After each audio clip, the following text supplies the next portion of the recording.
Ladies and gentlemen, welcome back to the channel. This is your SmackDown watch along for April the 19th, 2024. I just want to let y'all know right now that Friday Night SmackDown is kicking off with LA Knight versus AJ Styles. It's going to be a great match.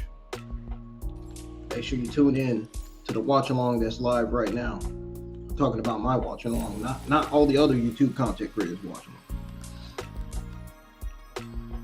Hit that subscribe button if you guys are new. Turn on the bell for all notifications. This is rumored to be a great night for this show. I'm not sure. We'll see. We'll just have to watch the whole thing to find out. Now, if anybody have any questions, let me know. Don't forget to hit the thumbs up as well. And continue to support the channel.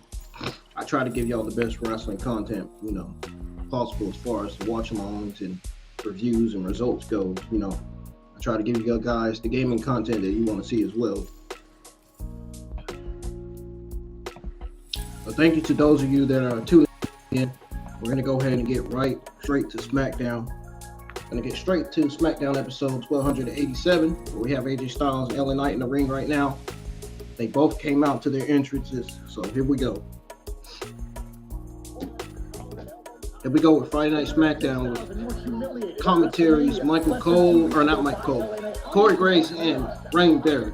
I'm so used to Michael Cole being on commentary for SmackDown because he was so good on SmackDown commentary. Yeah, that's what I'm thinking too, Chris.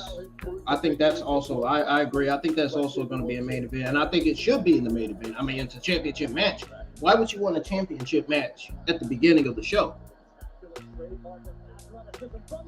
If anybody in the wrestling community votes to have this championship match in the beginning of the show, they gotta be on some serious drugs.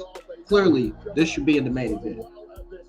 Bayley versus Naomi for the WWE Women's Championship.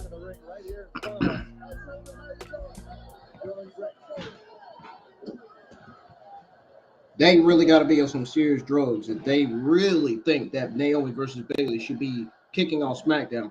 No, I think LA Knight and AJ Styles is the right way to kick off SmackDown. I agree with this decision by WWE to go with this match.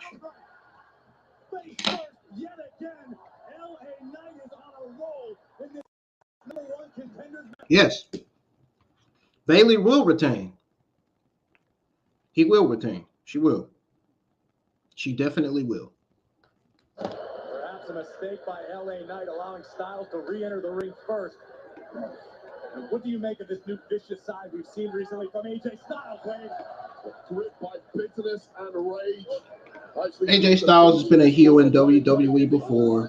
It's the same heel AJ Styles we know a long time ago. Nothing has changed.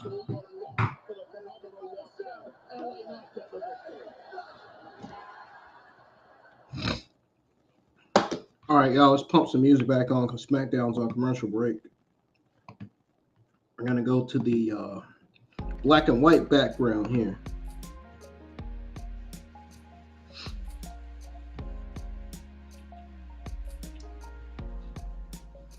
So, I just talked about it. I do have a question. Do you guys think AJ Styles versus LA Knight kicking off SmackDown was the right decision? Honestly, easy answer. You already know what I'm going to say. Clearly, yes. AJ Styles versus LA Knight was the right way to go. Was the right decision. That's the right match to kick off SmackDown. Because, in a sense, it gets more people invested. It gets more audience to tune into the show.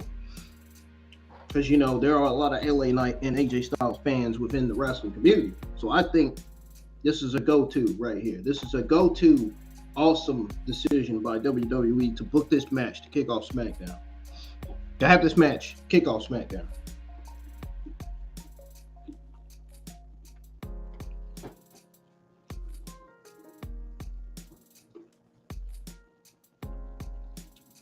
The question is, who should win this match? Clearly, it should be AJ Styles. Just let me tell you why. For the simple fact that Styles is a heel. Knight is a face. Why would you have a face? Why would you have a baby face such as LA Knight win a number one contenders match? that to me alone just doesn't make sense. I think it makes more sense to have AJ Styles winning. So that way Cody can have his first heel opponent for his championship. I think Cody versus AJ Styles is bound to steal the show. I mean, don't get me wrong, Cody versus LA Knight would be a great match too, but they're both baby faces. Why would you want to have baby faces go against each other? I mean, I just don't think it's creatively makes sense. I think it's best to have the babyface defend his title against a heel. That's just generally what I think. That's just generally my opinion.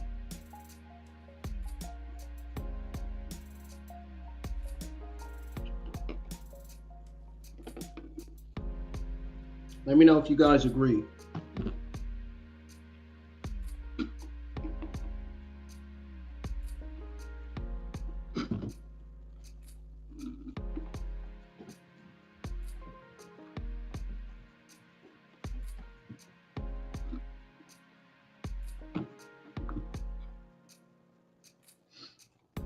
I needed that milkshake today, man.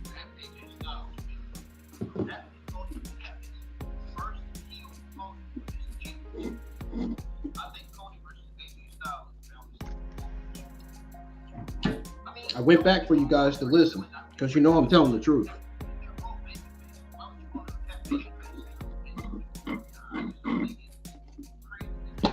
I know, and you all that's tuning into the stream knows I'm telling the truth.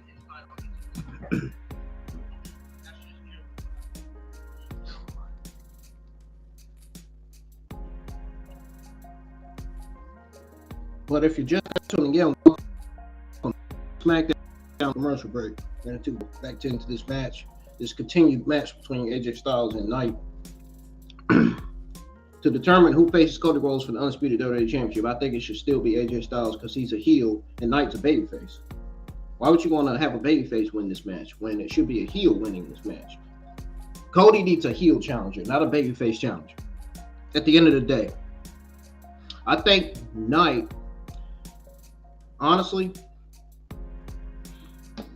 if you ask me, I think Knight should be drafted to Monday Night Raw and start going for the United States Championship. That's how I think. That's what I think. I think for his reward, he should get drafted to Raw and start going for the United States Championship. Or maybe for the WWE World Heavyweight Championship.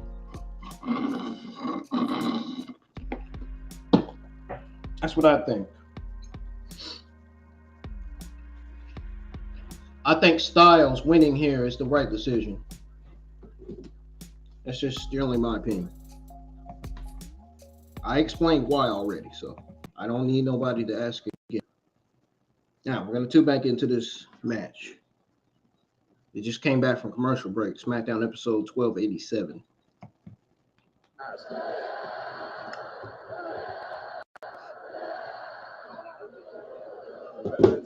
Turn it up so I can hear and you guys can hear it too. Because I don't want to hear all this crime and all this stuff that's going on out here outside the neighborhood. I'm not trying to hear all that. I'm not trying to deal with all the negativity out there. I don't want to hear all that negative stuff. Stomping the daylights out of the phenomenal one. Perpetual motion machine in full effect. I'm trying to watch wrestling. I'm trying to relax for this last tonight. All about tonight. Who will earn the coveted number one? Trying to relax for this last time because I know I got to work tomorrow. WWE Championship. Knight has increasingly proven over the past 12 months he is the man for pressure moments. I'm gonna put it up here so you guys, so to remind you guys, so that you guys can do so. Make sure you like and subscribe to the channel if you're new. We are close to 690 subscribers. And Styles just kicked out. Man, what a match to kick off SmackDown. This was the right decision by WWE, defiantly, 100%. At A+, definitely, for WWE. And, of course, the credit goes to Triple H and his administration for letting this match kick off SmackDown. Pretty sure it was Nick Aldis' decision, too. Right on the chin, stop the megastar. Powers of recovery. AJ I feel like my eye is blind on the left side. I'm like, you know, sometimes how your eyes get blurry. My left eye's been blurry all day. I don't know what's going on. When you're competing against an AJ Styles, you simply do not have the time to shake off the cobwebs, because if you do, this is what's coming back in your direction. Classic AJ Styles offense, the moonsault into the inverted DDT, driving LA Knight's skull straight down, but not enough to prevent LA Knight from winning this one just yet. What a panic in the eyes of LA Knight just then. Styles could be thinking about a Styles clash. Yeah, LA Knight is not letting him do that. See, I told you. LA Knight wasn't going to let him do it. I told y'all. One move you've got to scout against AJ. It's the Styles clash. Thank y'all for hitting the thumbs up. Thank you to the 3 people who actually hit the thumbs up. And thank you to the person who actually subscribed, because we did have 683 the other day. Now we have 684. So keep subscribing, keep supporting the channel, keep hitting the thumbs up, y'all. Let's keep getting new people in. Let's get new people, more new people invested in the stream to tune into the stream tonight, because I got a feeling this is going to be one heck of an episode of SmackDown. I got a good feeling. I got a good feeling this is going to be one hell of an episode. Kind of like it was last week. Here it comes. Smart veteran instincts from AJ. Knight was about to go for his finisher, but Styles rolled under the ropes. That was smart by Styles. Now he's about to go for the phenomenal form. And he did. And he connects. What did I fucking tell you? What did I tell you was going to happen? I love it when I'm right, man. I love it when I'm right. Oh, my goodness, man. I love it when I'm right, man. I love it when I'm right. Just needs to win a little bit more. Well, take a look at this. We were completely certain this was the referee, but it was the thumb in the eye that set up the phenomenal forearm. I literally love it when I'm right, man. Going to be one winner. What a phenomenal performance from AJ, who gets his desire. What did I tell y'all was going to happen? Styles winning this match is the right decision. I told you Styles should be the one to win. What do you think happened? What do you guys think happened? Cody Rhodes gets his first challenger, and what a phenomenal night that is going to be just over 2 weeks. I said Styles winning would be the right decision. Exactly what happened. My prediction came true. Exactly what happened. Oh, man. I love it, man. I love it when I'm right, man. I really do. I love it. I fucking love it. Uh-oh, they're showing the footage on last Friday's episode of SmackDown when Solo Sikoa turned on Jimmy, and then he had Tonga come out and give Jimmy a beating of his lifetime. Put it that way.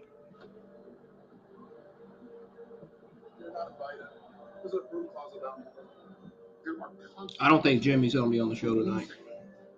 We lost. He could be, he could not be. Who knows? But like a phoenix, rising from the ashes, your tribal chief. Losing and winning matters. So that means consequences need change.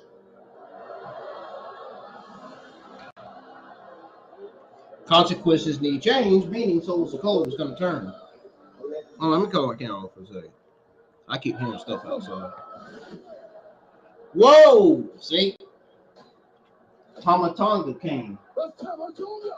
Jumped Jey Uso from behind. Who has been wrecking shop in Japan for years.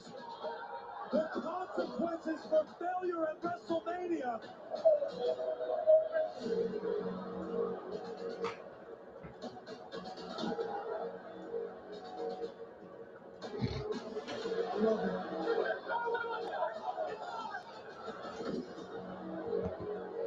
All right, I'm back. Sorry. Wow, man. Tama Tonga made his SmackDown debut last Friday.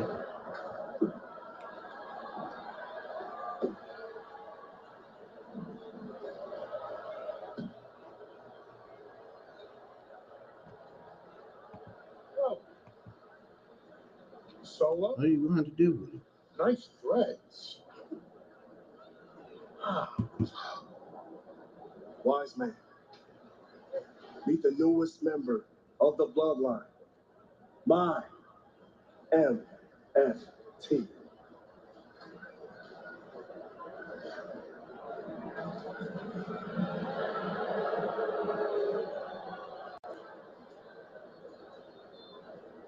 So, I see Is Kevin Owens here?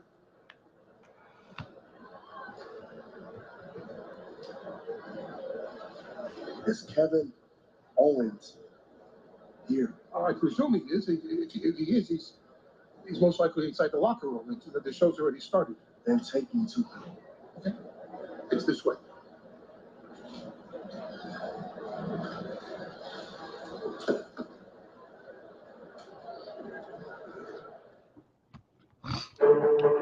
Yo, I'll be right back. After all the Don't go anywhere.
All right, ladies and gentlemen, I'm back. SmackDown is back on for a commercial break. So that means your SmackDown watch along for SmackDown episode 1287 shall continue. We're going to go ahead and tune back into SmackDown to see what they got next for us. Make sure you tune into the stream to listen to the commentary. Thank you to all the fans across the UK for making this once again so successful. Banger show after banger show, and we will be hearing from Cody Rhodes later tonight, now that he knows his challenger at Backlash in 2 weeks' time. AJ Styles has been confirmed, so that is coming up from Cody Rhodes later on tonight here on SmackDown. But on this side of the pond, the stars are out tonight at Friday Night SmackDown. The Pittsburgh Steelers are in the house. The Pittsburgh Steelers are in the house. Wonder why the Pittsburgh Steelers are in the house tonight. Ain't got nothing to do with Logan Paul, does it? Available at WWE Shop. Get yourself one. Stars out in force here on SmackDown, but right now let's send it up to SmackDown General Manager Nick Aldis, who is in ring. Ladies and gentlemen, please welcome. Oh, I think Nick Aldis is going to introduce the new SmackDown Tag Team titles. I think that's what's going to happen. Pittsburgh, Pennsylvania. Just like Monday Night Raw did this Monday night. Allow me to introduce the Chief Content Officer of WWE. Yeah, something tells me they're about to introduce new SmackDown Undisputed Tag Team Championships. I just got that feeling. Because they did it on Monday Night Raw this Monday night, where they introduced the new Monday Night Raw Tag Team Championship.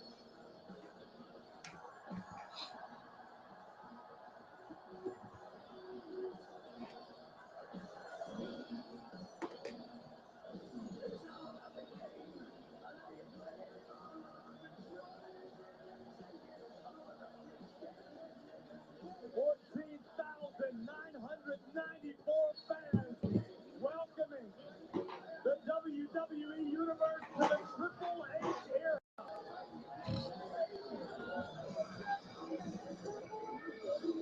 As they should. What's wrong with that? No. Nothing's wrong.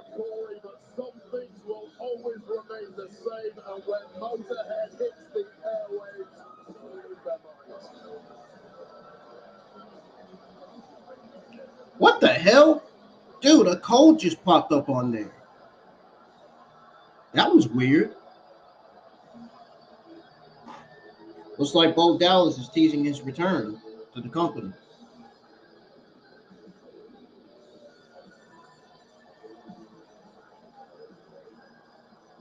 That looked like the code of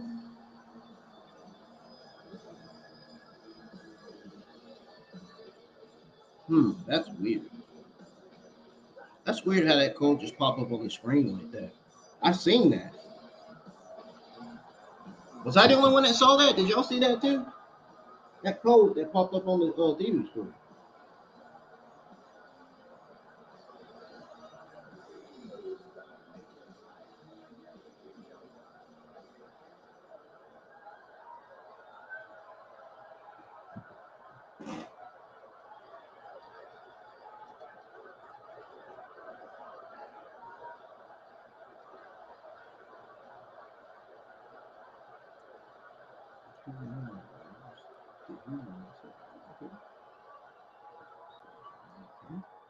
On the heels of the biggest, most epic, history-making, record-breaking, epic, unbelievable WrestleMania of all time, we are here tonight, sold out, 15,000 strong, Pittsburgh, PA. So let me say, welcome to SmackDown.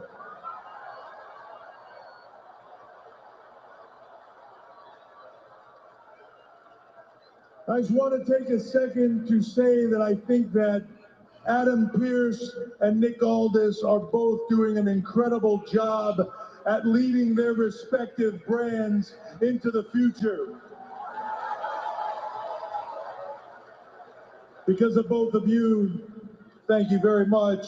The future is very bright, but when you talk about that future, you have to talk about the history you made coming into that future. I want to make sure that when history is made, it is represented here in a way befitting of those that make it. So Nick, if you would, bring our champions out here. Without further ado, ladies and gentlemen, please welcome the new SmackDown Tag Team Champions. What did I tell you? Austin Theory. What did I tell y'all they was going to do? I told you they was going to introduce new SmackDown Tag Team Championships. What did I literally just say right on the screen?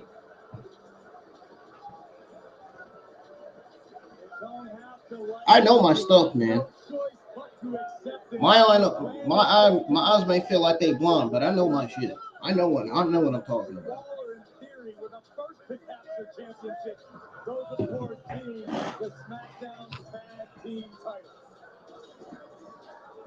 Two of the more polarizing superstars on the roster. You cannot deny the ability of A-Town down under. Perhaps the least humble WrestleMania. My right eye's okay. It's just something wrong with my left one. Floating arrogance. See, I don't know. Number one in the U.S. on X. Wow, this is huge. Monday, you got to award the second place championships to Awesome Truth. That's what's up. And now tonight, you both have the honor to present the real winners of WrestleMania, A-Town Down Under, with our new championships. Hey, and speaking of truth, didn't he say that you were a magician? Magician, there he is. Well, I gotta say, Mr. Magician, I don't know what kind of magic trick you got up your sleeve to make us look better than we already do. It's impossible, lad.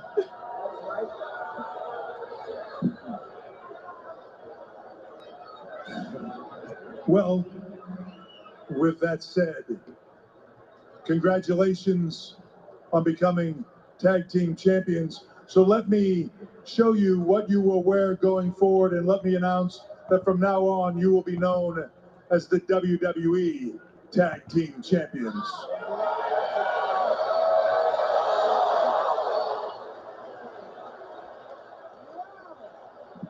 Wow! That's a superstar championship, lad. It's got our faces all over it.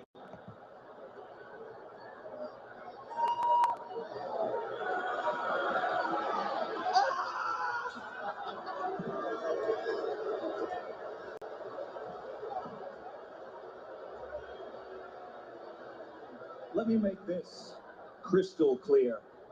You two ever pop off at the mouth and disrespect him like that again, I'll show you a real magic trick, and I'll make A-Clown Down Under disappear permanently.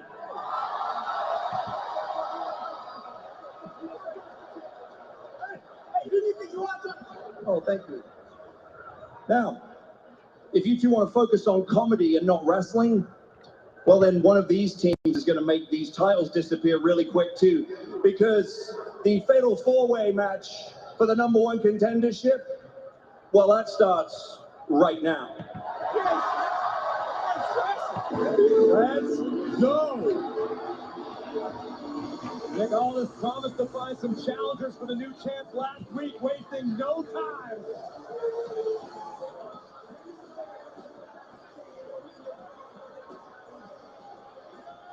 Yeah, Nick Aldis just put down right down. Bobby Lashley and B-Fab.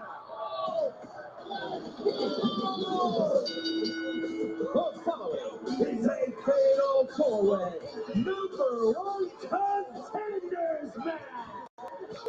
Introducing first, accompanied by B-Fab and the almighty Bobby Lashley, Montez Ford, and Angelo Dawkins, the Street Profits.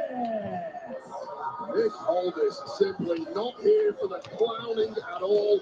That man is strictly business. We already found out who the number one contender for Cody Rhodes WWE Championship. Who will be the number one contenders for the new WWE Tag Team Championship. And beautiful championships they are, I must say, Wade. Wow, sparkling. I'll tell you what, it's certainly Gold and black. countdown look even better, and that's not easy to do. Look like NXT Those belts. boys look good. When I think of gold and black, Great before, but those championships, like the NXT belts back in the black and gold era. Back in the black gold era. You know, when Triple H was in charge.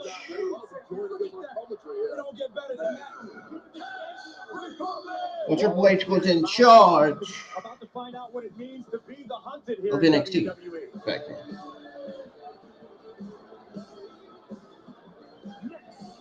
Tyler Bates and the Bruiserweight. He's done. New Catch Republic. Dunn and Bates, the New Catch Republic, have been on a tear in recent weeks, coming up just short at WrestleMania. But WrestleMania is in the rear view mirror. The new #1 contenders for the WWE Tag Team Championship will be named in a fatal four-way match as the New Catch Republic, the Street Profits, Legado Del Fantasma, and AOP collide live next on Friday Night SmackDown. Uh-oh. I don't know what kind of winners we're going to have coming out of this match.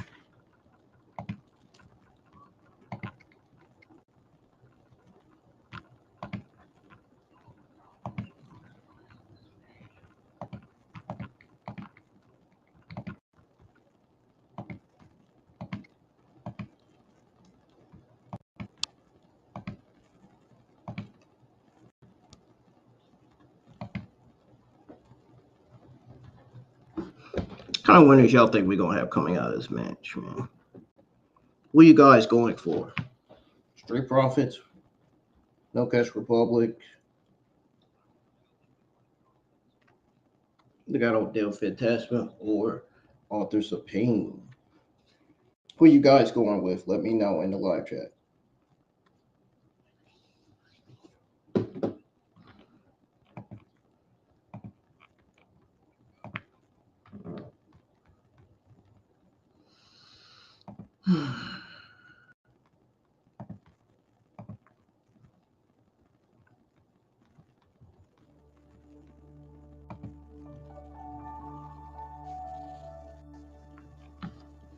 Well, SmackDown's been a great episode so far.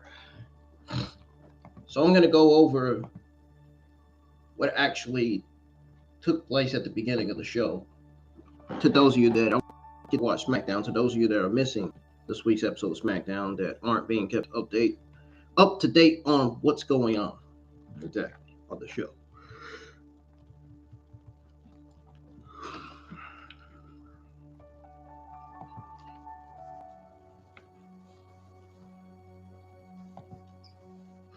So,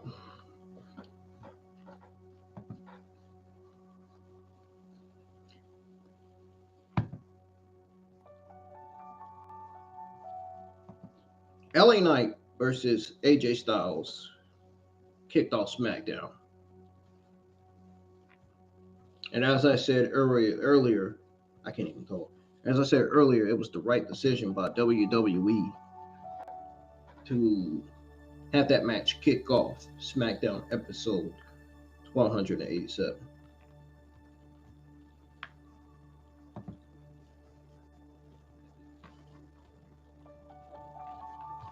We're just going to go over Knight versus Styles. So, to those of you that missed SmackDown and didn't get to watch it, with a clean lineup, Knight and Styles did. The fight quickly spilled out of the ring, saw Knight slam Styles, head into the announce table several times.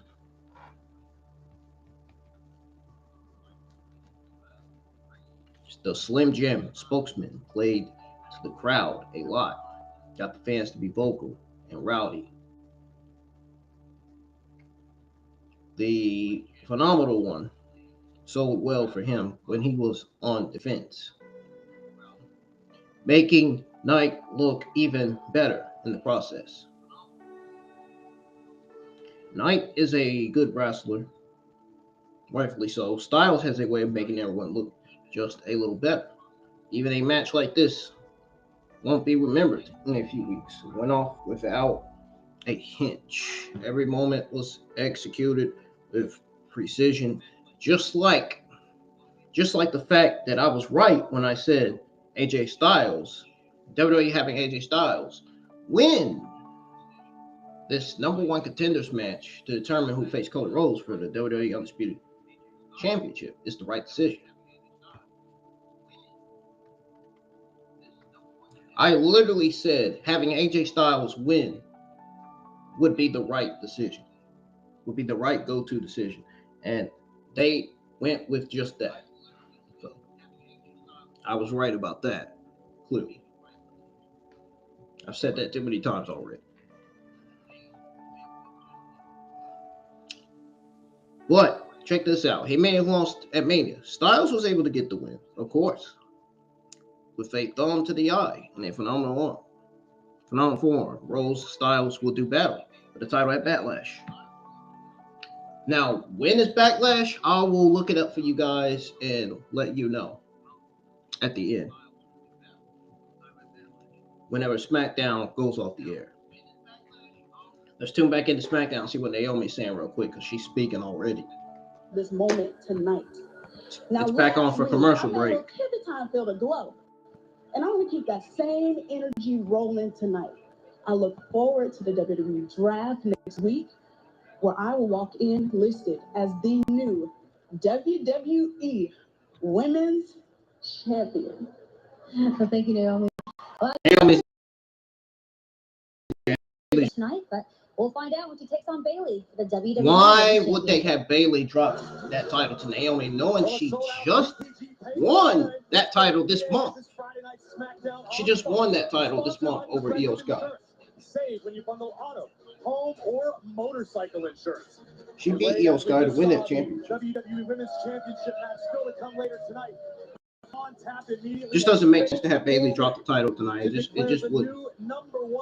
Triple H knows it. His administration knows it. I know it, and some of the people in the wrestling community know it too. Down under Grayson Waller, Austin Theory, who we'll hear from in just a moment as our guest commentators for the duration of this one. Well, I know who Austin Theory and Grayson Waller's opponent's going to be. Spoiler alert. Spoiler alert. It's going to be either the Street Profits or New Catch Republic. New Catch Republic had already got a title opportunity, so I'm willing to bet it's going to be the Street Profits. I mean, the Street Profits. I mean, they haven't got a tag team championship opportunity in a long time. It's been a while. It's been a while since they haven't got that. So I definitely think the Street Profits is winning going into this match. Or it could be New Catch Republic, because don't forget, Final Testament and the Street Profits are still feuding. And Legado Del Fantasma still feuding with LWO. So this could be a match where the teams from the feuds, from the storylines, could be involved. You know, this could leave No Catch Republic and Legado Del Fantasma in the ring. Maybe. But I definitely think Street Profits should still win because their feud, I think their feud with the Final Testament is over. Should be. Montez Ford of the Street Profits starting things off against Tyler Bate of the New. I definitely think the Street Profits will probably more than likely win this match. What's the secret in a fatal four-way environment like this? Don't remember, No Catch Republic had already got tag team title opportunities. Remember, Finn Balor and Damian Priest were both the SmackDown and Raw Undisputed Universal Tag Team Champions, and they defended it successfully defended it against New Catch Republic. So I think Street Profits definitely win. New Catch Republic had already got an opportunity for both titles. Once again, utilizing his technical mastery, pinning combination, shoulders down. Look at all these guys. What an interesting match this is going to be. Wow, Montez Ford and Tyler Bate is evenly matched. A lot of people would say if you win championships via a multi-team ladder match is a large element of a luck in that victory. A lot of people would say you two are lucky to be. How do you spell that word? I'm not so. I don't even know how to spell it because there's no luck in my wrestling. What we need to be spelling right now is Legado Del Fantasma as Angel and Umberto take control of this one. Double team! Montez Ford's bicuspid just ended up in the 5th row. I think his tooth is right by my shoe. Cover here by Angel. That's gonna be real too. The tag division on SmackDown is stacked right now. Absolutely stacked. It is stacked. Take another look at the running knee by Angel, and here comes Angelo Dawkins of the Street Profits, flying back elbow. Of course, in a fatal 4-way environment, you can tag a member of any other team, but of course you put your own team at risk. Oh my! As a competitor in this kind of match, everywhere you look, there are fresh opponents lying in wait to attack. But those fresh opponents have all been laid out by AOP. Can AOP grab the #1 contendership? Well, one thing's for sure, Austin Theory and Grayson Waller definitely don't want AOP win. They don't want to really win those guys. As dangerous as they are, yeah.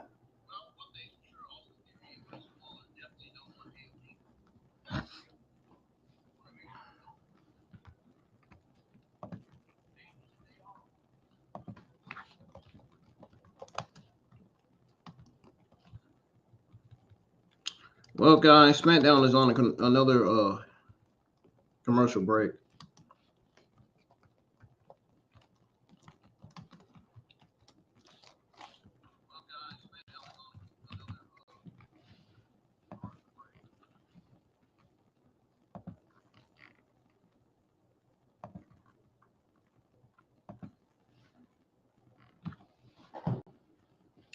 I'm gonna grab me some water, man.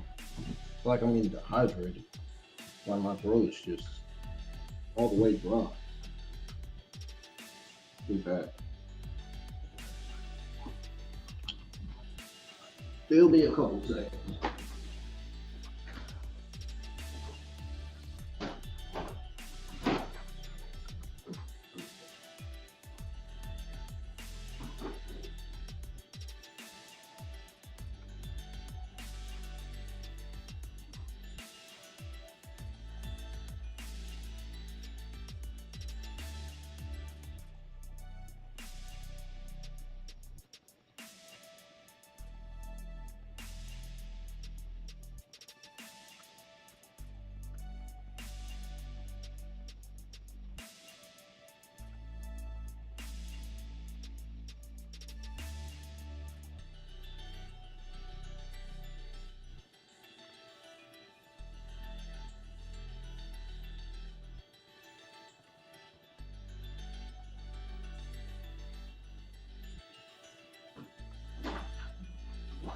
Just like that, I'm back, folks.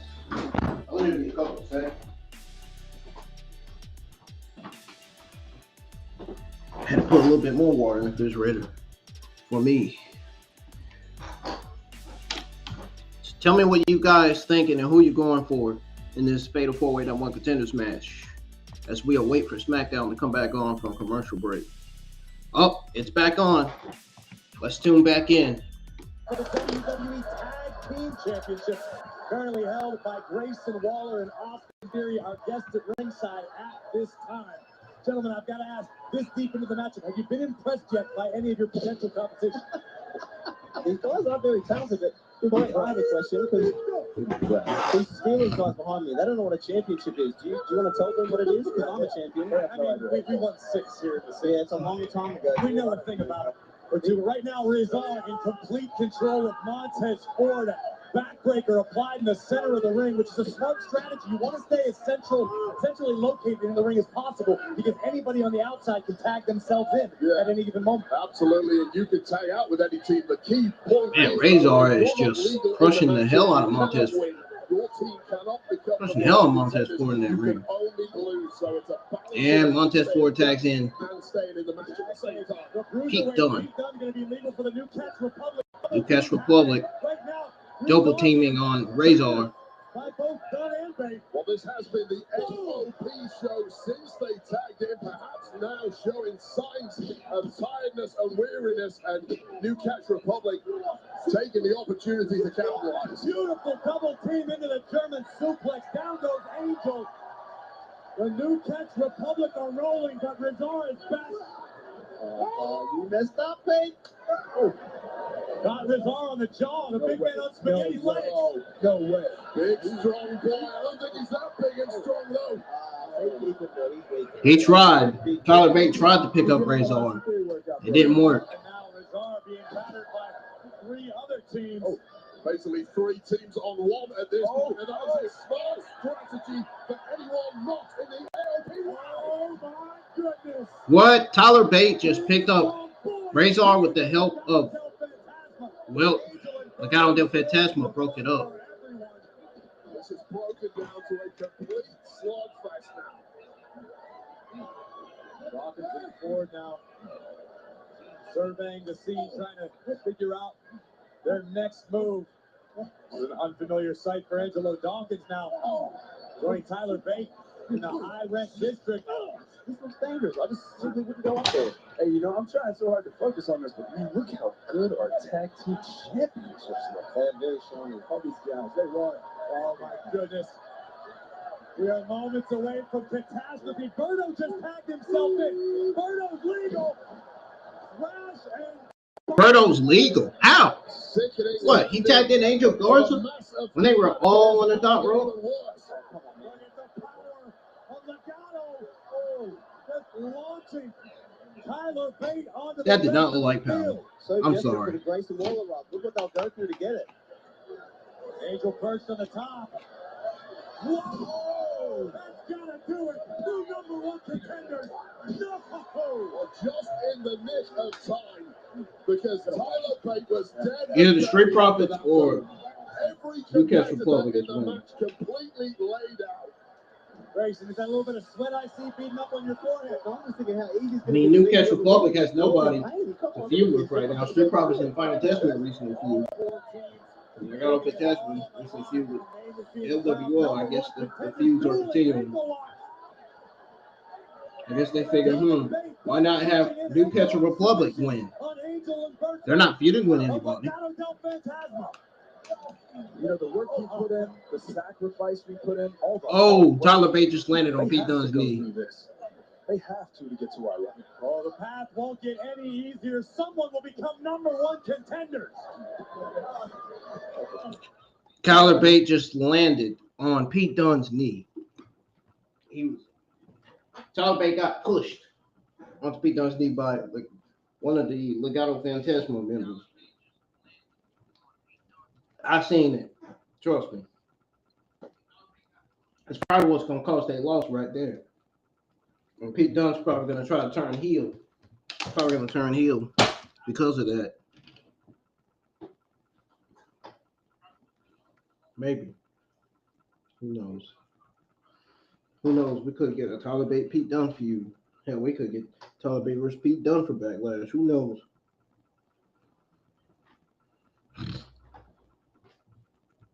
And that they fought each other before in the past on NXT UK. You know, they had that, what was that? The NXT UK tournament back then? Back when Pete Dunne and Tyler Bate were really young.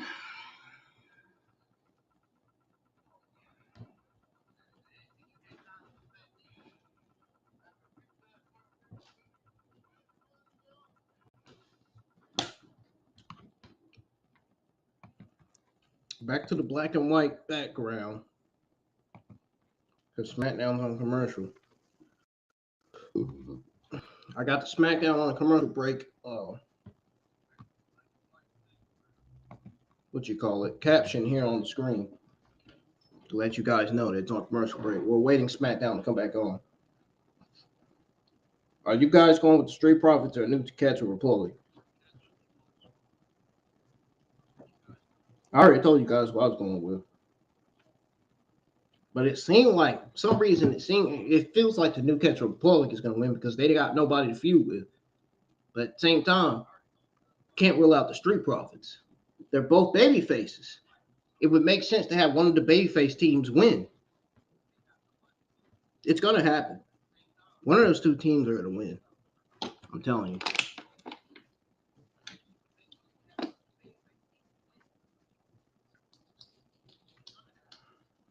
I'm going with the Street Profits, but then at the same time, it makes me want to go back to going with the New to Catch a Bullet.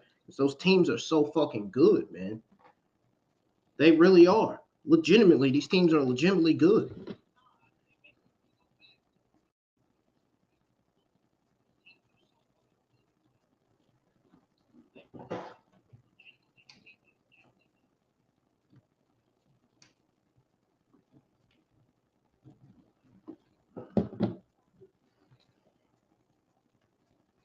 All right, SmackDown's back on, y'all. Tag team champions. We'll find out in this fatal four-way. What the hell did I just Friday drop? Night SmackDown on Fox is sponsored by Progressive. We are joined at ringside at commentary by Grayson Waller and Austin Theory. And gentlemen, as this match progresses, Back to the SmackDown background that I made. Than you were at the outset. What do you see? The undefeated tag team champions. I'm undefeated at WrestleMania. Austin Theory, he wins championships every WrestleMania. Now, as y'all can probably see, you probably can't see, but in the background is Solo Sikoa and Tomotachi. Their faces are covered, though. You can see their chest and their ring attire. Wow, Razor just powerbombs the shit out of Angelo. Look at this superhuman power by Akam, who just power slammed the Bruiserweight covered by. So this is what the outcome of the match is looking like right now. Just to show you guys a sneak peek. This is the outcome.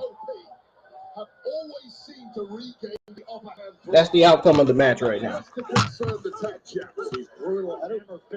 How do we get him drafted to Raw? We need these guys gone. Yeah. You guys might get drafted. Yeah, if they're here, we'll go. I don't mind. You get away from Nick Aldis as well. Although, hey, Nick Aldis, Adam Pearce any better? I just hate the English, you know. Oh, I forgot. This might do it. The AOP. Uh-oh. Up the new Republic. Oh, There. They said AOP crashing to each other. Akam and Razor. Isn't that the same thing the Street Profits did when they went against AOP?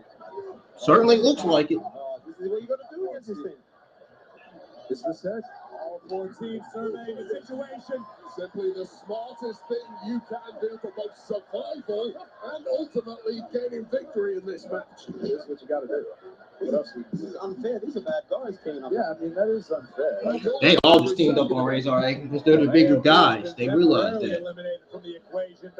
I would have did that right from the beginning, man. I don't know what's in the Legado Del Fantasma in a standoff mid-ring. It is all breaking down. Bodies dropping like flies, and it's Big Angelo Dawkins. Whoa!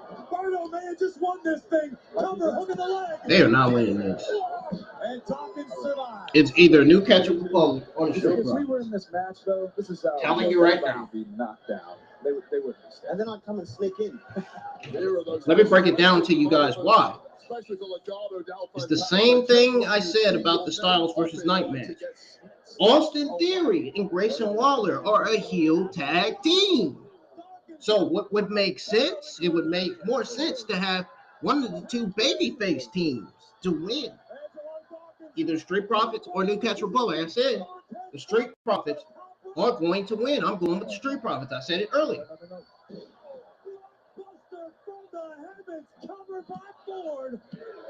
Yeah, New Catch a Bullet broke it up. I said I was going with the Street Profits. I said, then again, it makes me want to go back to going with the New Catch a Republic. I mean, these are good teams, man. Like, they weren't lying when they said the tag division was stacked. Keep his team's chances alive. Look how beautiful this is. All the heart, all the sacrifice. It's just hard how good these teams are, but we're the best of them. We are the best. Are you better than the Bruiserweight at small joint manipulation? No, big joint manipulation. Yeah, that's right. Quickly, you can move from glory to a hospital bed for Angelo Dawkins. A jawbreaker by Berto stuns Montez Ford for the moment. Tyler Bate making the tag on behalf of the New Catch Republic. The big strong boy looking to make something happen. Big hurricane. Angel sent to the outside, able to catch himself for the moment. Mass of humanity gathering outside the ring. Oh, hold on. I'll knock this again. Peyton done, perhaps. Oh, there we go. Oh, my God. Darn, Montez Ford came out of nowhere with that guy.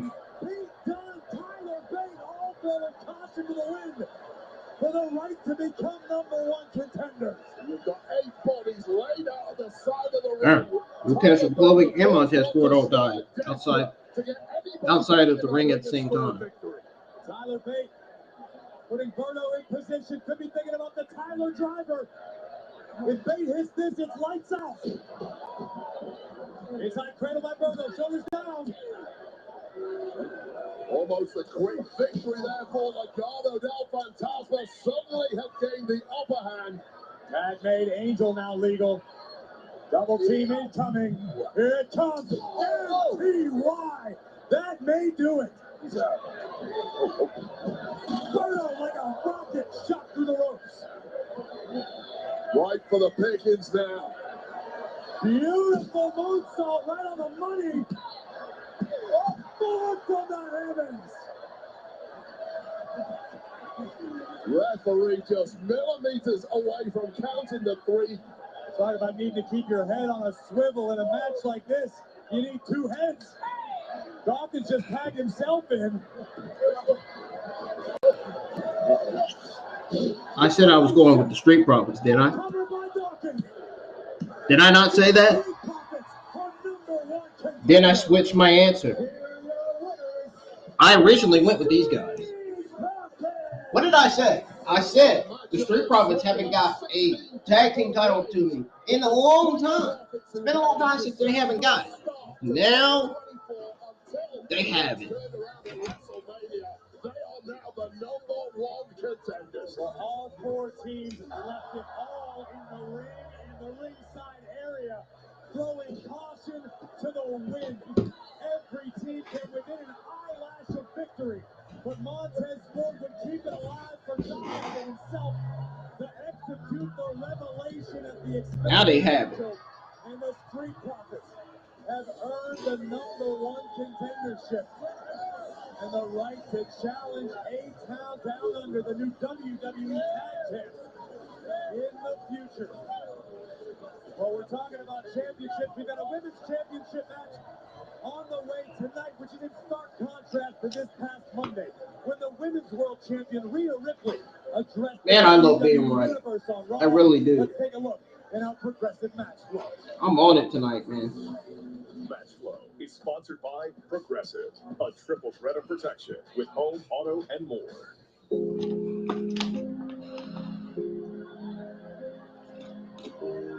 So, obviously, you guys. Why are they showing this? Rhea Ripley is not SmackDown. He's on Raw. Liv Morgan's on Raw too. Unless Liv Morgan is in the house tonight. Unless she's on SmackDown. I'm now being told that I'm stuck on the bench for quite a few months. Because I have been told that I need to vacate the one thing that means the most to me, my Women's World Championship. This right here, this championship, this means the most to me in my entire life. To whoever wins my Women's World Championship. When I come back, I'm coming back for blood.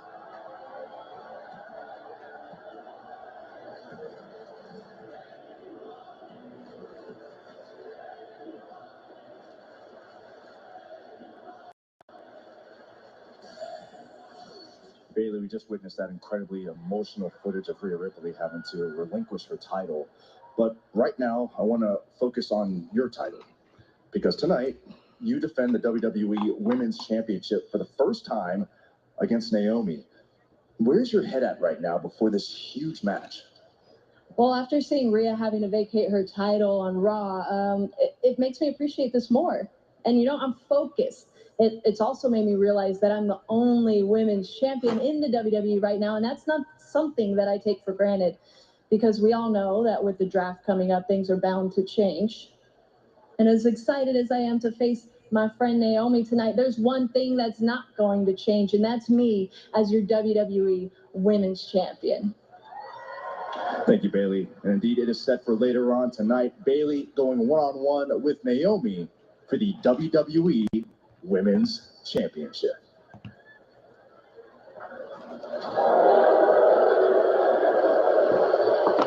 We got Soul Sikoa back here with Paul Heyman. Listen, I'm sorry that we can't find Kevin Owens, but he has to be here.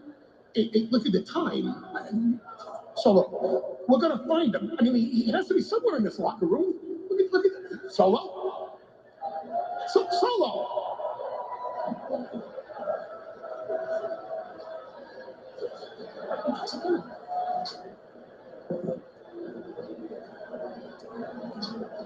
I'm not trying to piss you off. Please believe me, the last person on this planet I want to piss off is you. But respectfully, Solo, you're making decisions that are not yours to be made yet. One day, these will all be your exclusive decisions, but not now, not here. These are decisions that can only be made by one man. Are you done yet? Are you?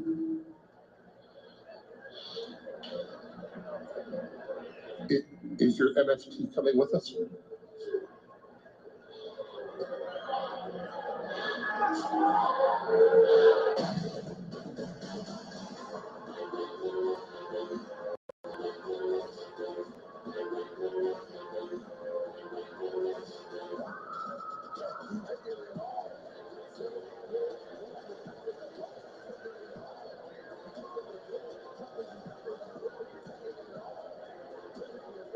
Ladies and gentlemen, please welcome Special Counsel, WWE Hall of Famer, the Wise Man, Paul Heyman, and Solo Sikoa.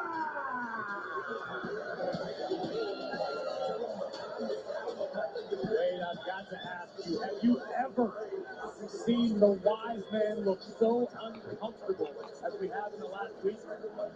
Heyman is usually the picture of control, but right now he's seemingly out of the loop, and dare I say it, lacking influence when it comes to In the ring right now, Soul Sikoa and Paul Heyman, they just entered it.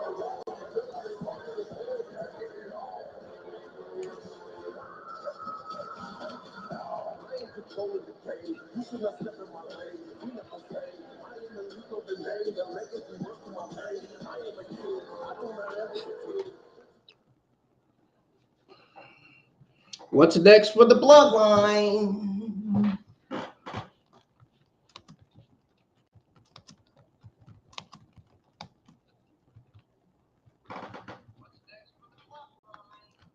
What you guys think is next for the bloodline, man? Let me know.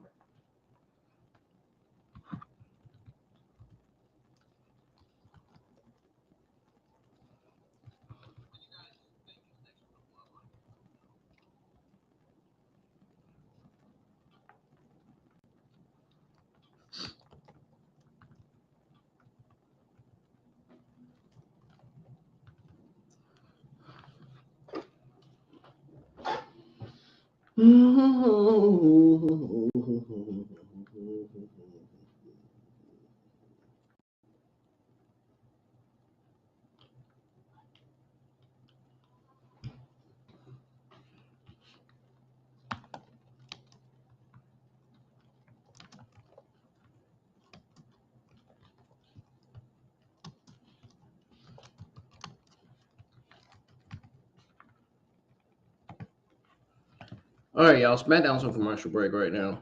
Again.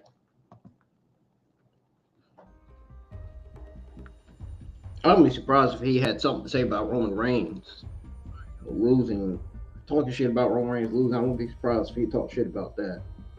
Honestly. I can see him cutting a promo about Roman Reigns' loss at WrestleMania 40. Talking shit, saying that he hasn't been running he has been running the faction like he's supposed to as tribal chief or this and that, whatever. We'll have to see when SmackDown comes back on from yet another commercial break.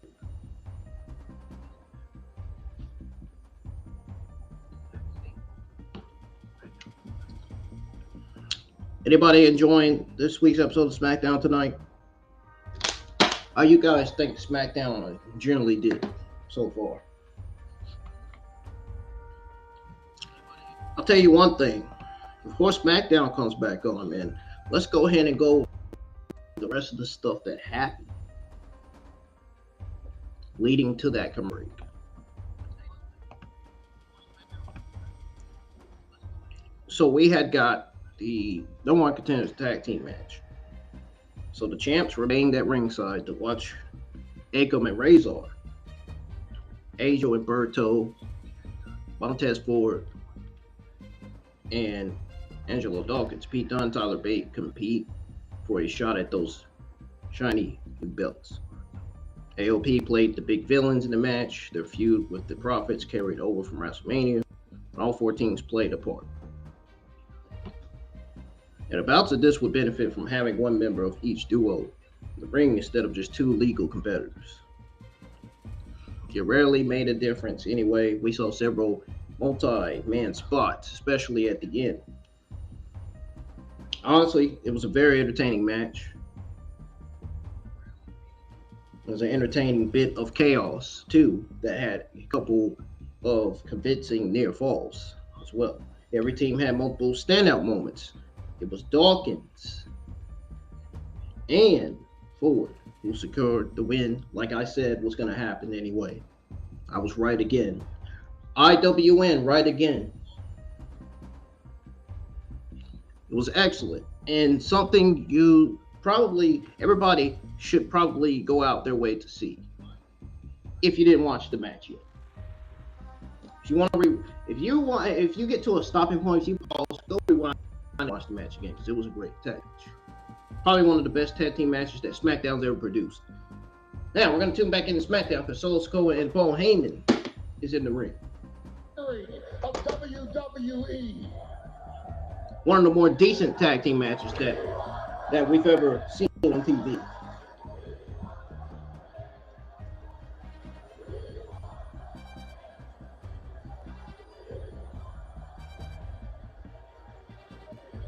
Yep, this is definitely teasing a Roman Reigns babyface comeback turn. As the wise man for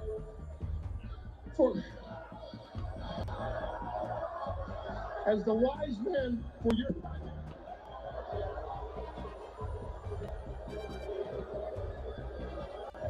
Paul Heyman did that on purpose. That's your wife. But the guy, he's playing this character. He's playing as this guy who gets stressed out.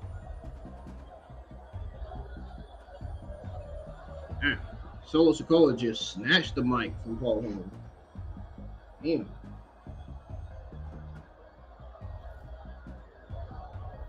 last week. You know he's going to talk shit about Roman Reigns. Last week, I had to lose.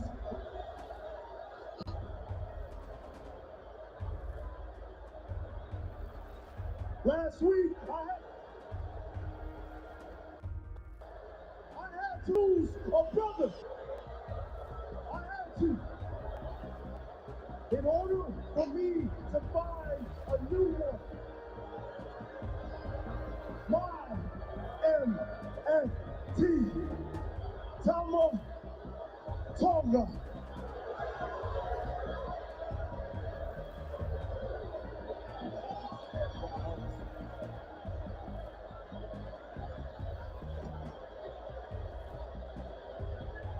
What the? Kevin Owens is on the ground. Tama Tonga is beating the crap out of Kevin Owens right now. Yeah, perhaps he does. He needed protection from Tama Tonga. This man is absolutely ruthless. The son of Haku, who is renowned as the toughest man to ever step foot in this industry. There is no such thing as too far for Tama Tonga. No length to which he will not go to accomplish the goal. Ruthlessly efficient, mercilessly effective.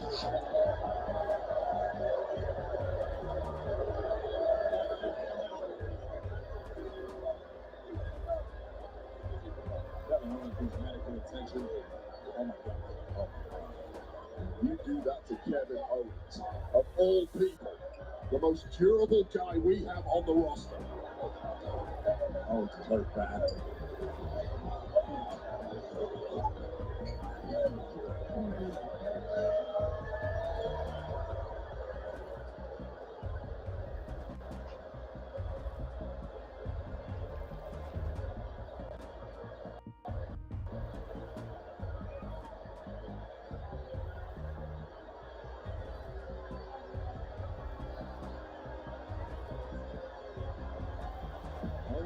Kevin Owens, defiant in his current state.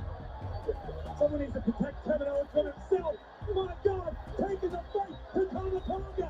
Kevin Owens just doesn't know when he's a beaten man.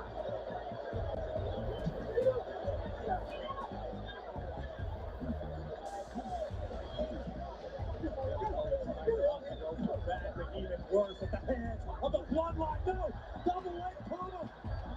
We know Kevin Owens, if there's oxygen in the body, he's going to keep on swinging. Very much to his detriment.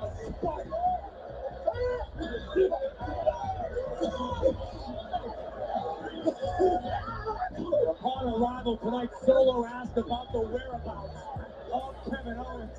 And now, Tama Tonga, Solo's MFP, has just been unleashed. This guy is just reckless. Get some more help out here. This guy is a savage.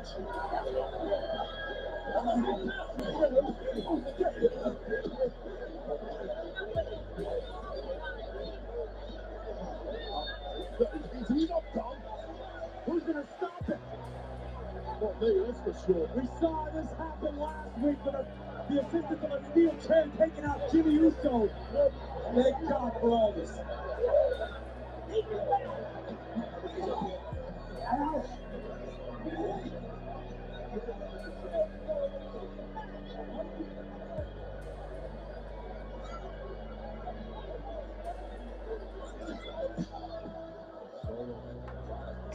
Calling off his MFT, Tama Tonga. What have we learned in 2 weeks? Where Tama Tonga goes, carnage swiftly follows. Last week, Solo had to lose a brother, so in his words, he could gain a goal.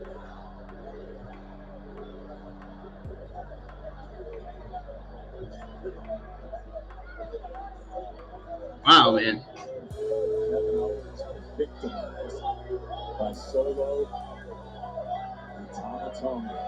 Don't agree with the actions of Solo Sikoa, but Tama Tonga is certainly a guy you want on your side. I don't know if I want Tama Tonga anywhere within 50 yards of me, Wade. The guy's terrifying. You saw what he just did to Kevin Owens. I certainly don't want him against me, let's put it that way.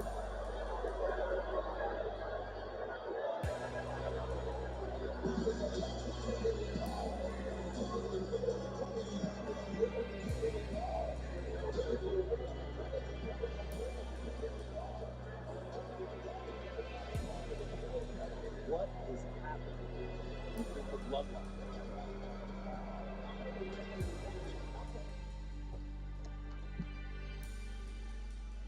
Wow. What in the world did I just witness?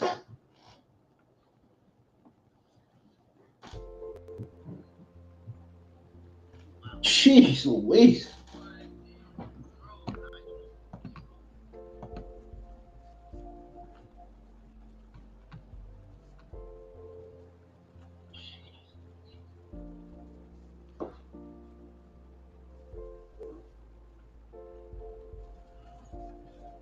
I'll tell you what we just witnessed.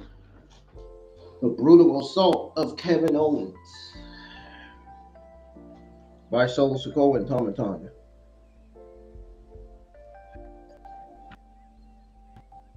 That's what we just witnessed.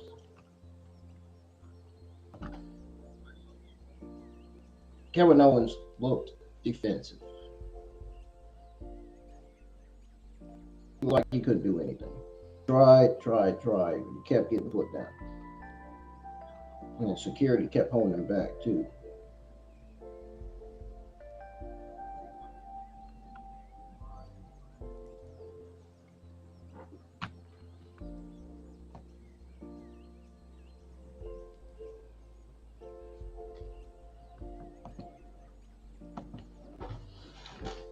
Yeah, Kevin Owens looked defensive out there. No question about it. He looked defenseless out there. I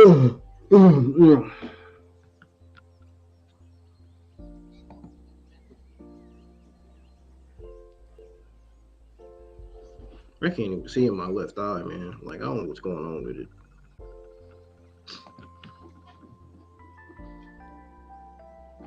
Waiting for SmackDown to come back on again from another commercial break.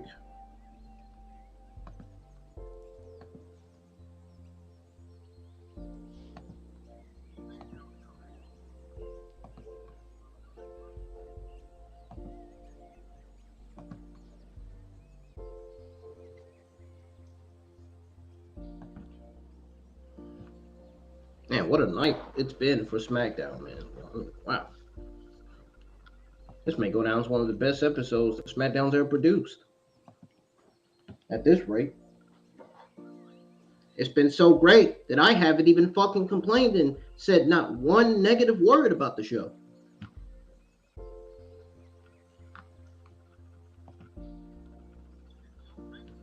I haven't been able to say not one bad word about this week's episode. Because it's been so good.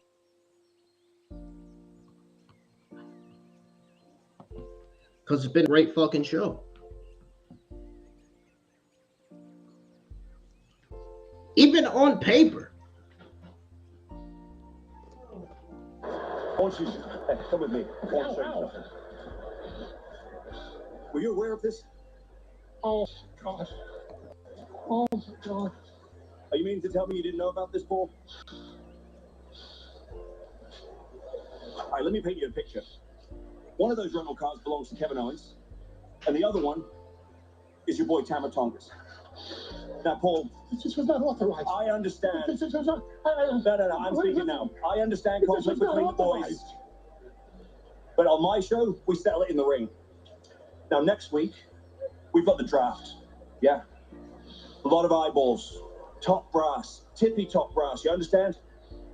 So I will not tolerate this kind of savage behavior. Just tell me you understand. I understand. Now make sure the bloodline understands. Because, Paul, if you don't, the repercussions are going to be equally savage. Losing isn't the only thing that has consequences.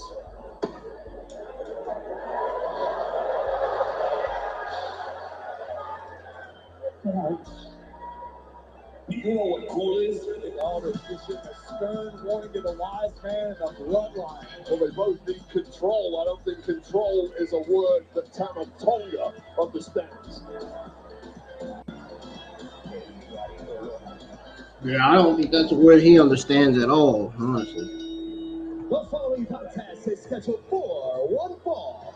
Introducing first, accompanied by Selena Vega, Joaquin Wild, Dragon Lee, and WWE Hall of Famer Rey Mysterio, representing the L. Where's Rayo Mendoza?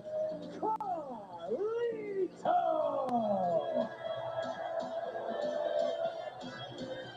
Tonight's Friday Night SmackDown on Fox is sponsored by Progressive Insurance. Save when you bundle auto, home, Rayo Mendoza is not out there.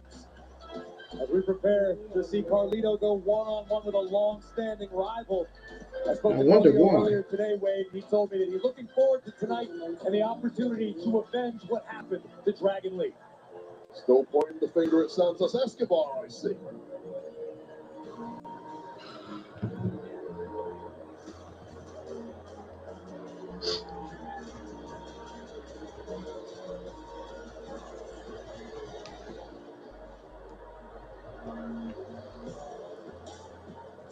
Accompanied to the ring by Legado Lopez, representing Legado Del Fantasma, Santos Escobar. As Escobar prepares for action, it was earlier today that our very own Caleb Braxton was able to catch up with Legado Del Fantasma. So it seems like the LWO is still pointing the finger at you and Legado Del Fantasma for the attack on Dragon Lee that forced Rey Mysterio to choose a new partner. If we did it, we just come out and proudly say we did. Corey Graves sounded like he was rapping when he said all that.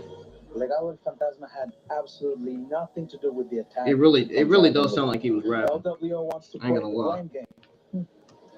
Now I'm going to prove everyone that I was right all along. It's not. Message clear, right?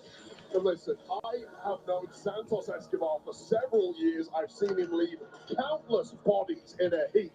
He wears that as a badge of honor. If he says he didn't attack Dragon Lee, take it as read. It wasn't him, and it wasn't Legado Del Fantasma. Starting things off by fists flying between Escobar and Carlito.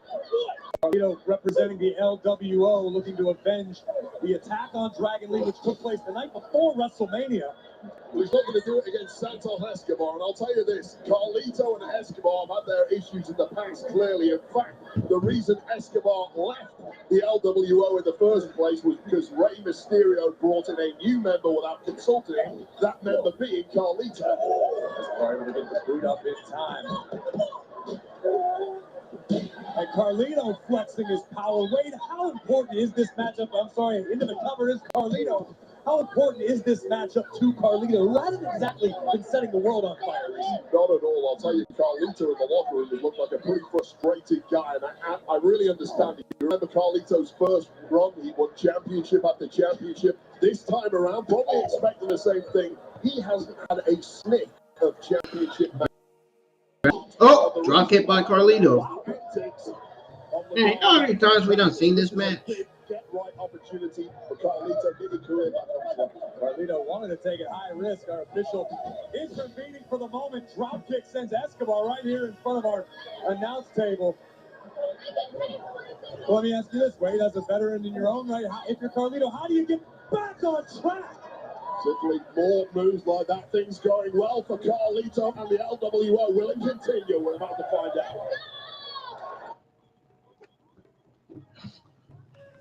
So Lita said, "Let's go." Y'all know y'all like what you see. You know you like what's going on this show.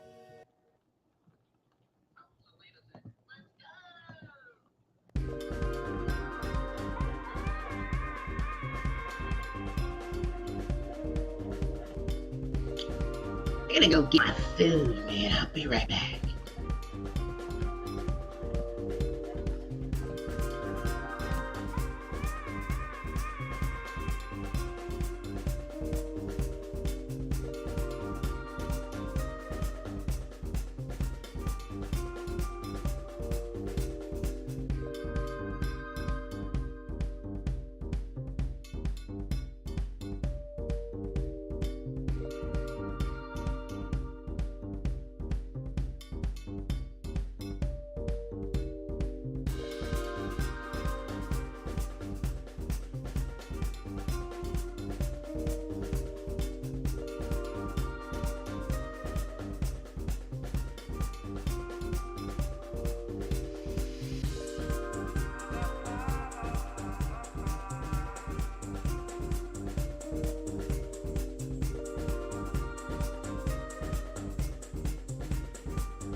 Actually, y'all, I'm gonna step outside for a few seconds. I'll be back.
All right, I'm back, y'all. Apparently, SmackDown just came off a commercial break 4 minutes ago. I was still outside when it came back on. I'm back. I don't know the last time I saw Carlito climb to the top turnbuckle for any reason of his own volition. I'm back. That's with the antics of Electra Lopez. Zelina and Electra have been at one another's throats for quite some time, and look at the power of Lopez. Yeah, Zelina Vega ain't getting up from that.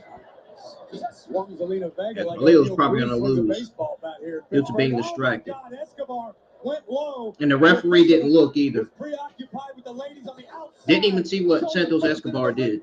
Yeah, this is over. Glimpse into that bag of tricks we mentioned earlier. This is what makes Escobar so good. Phantom Driver, good night. Yeah, good night. It's over.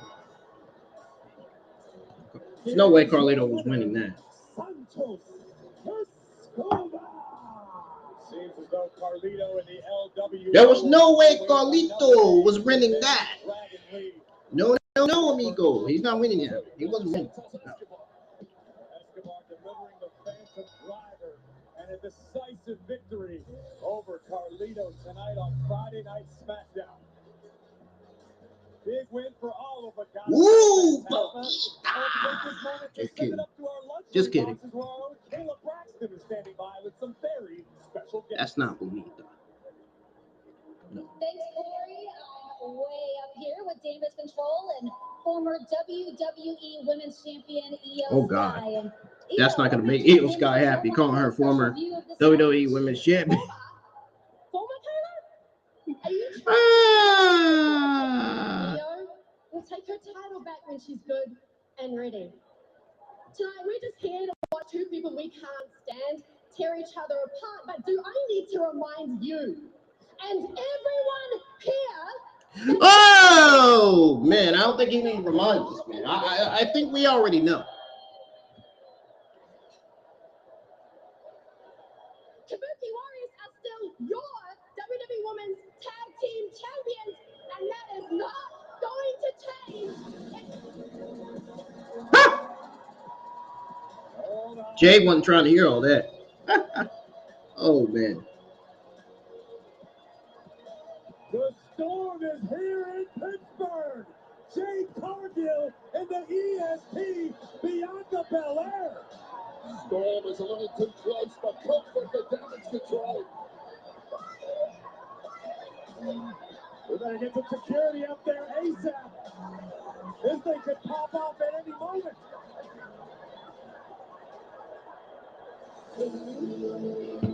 And our main event It is main event time. is Naomi versus Bayley. Rightfully so. It should be in the main event because it makes sense. It makes sense for the match to be in the main event. Especially when you got damage control and the team of Jay Cargill and Bianca Belair in the arena to watch this match in the crowd. Oh, in the crowd on their on the seats where the fans sit. You guys know what I'm talking about.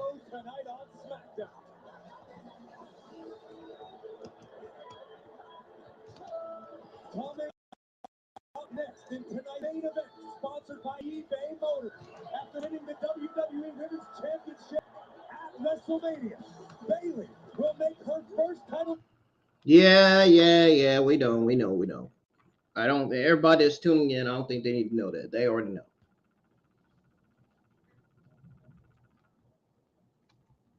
Guys, I think SmackDown's been phenomenal tonight. This has been a fucking one hell of a good show, man. I didn't see nothing bad about it at all. I mean, even though we done seen Carlito versus Santos Escobar so many times, everything else went well on the show.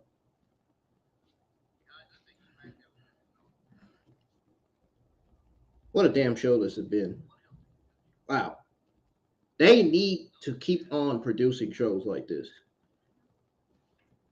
The more SmackDown gets, the more audience they're going to have, the better the shows are going to be.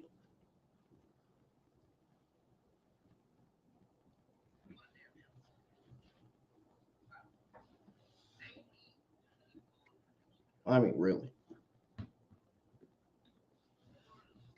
When I say Triple H and his administration are doing one hell of a good job with these shows, I mean that in a whole serious way. I mean, this you want to talk about this is awesome, Chance. What Triple H and his administration are doing is awesome.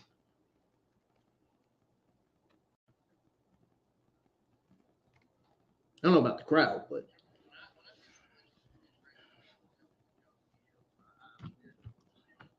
I mean, talk about a match.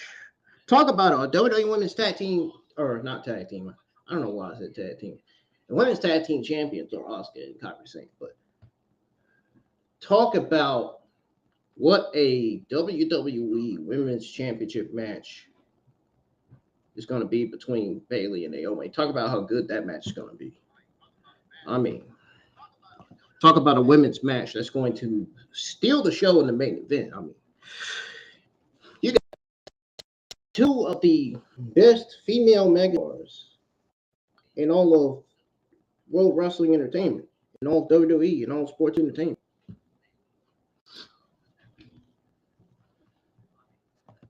Two female stars, man, that's done everything in the company.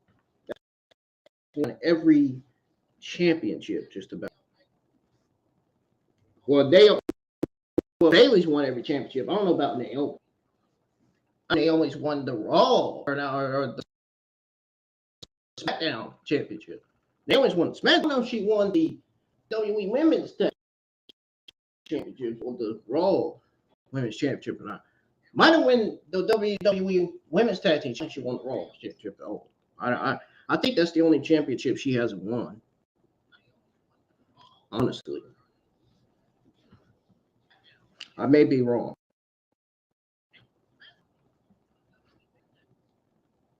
Let's go over Carlito versus Santos Escobar real quick. Honestly,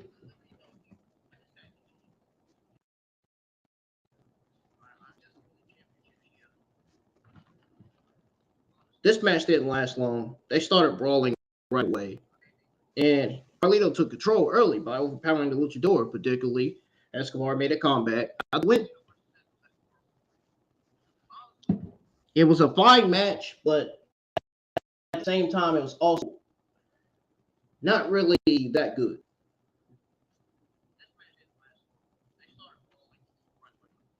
In my opinion, usually I don't say these kind of words, but the match was uneventful. It was unnecessary to book on this show. That's why I said everything else legitimately was great on the show. This has been one of the more decent SmackDowns in recent memory. I don't shit. This week's episode of SmackDown's been one hell of a show.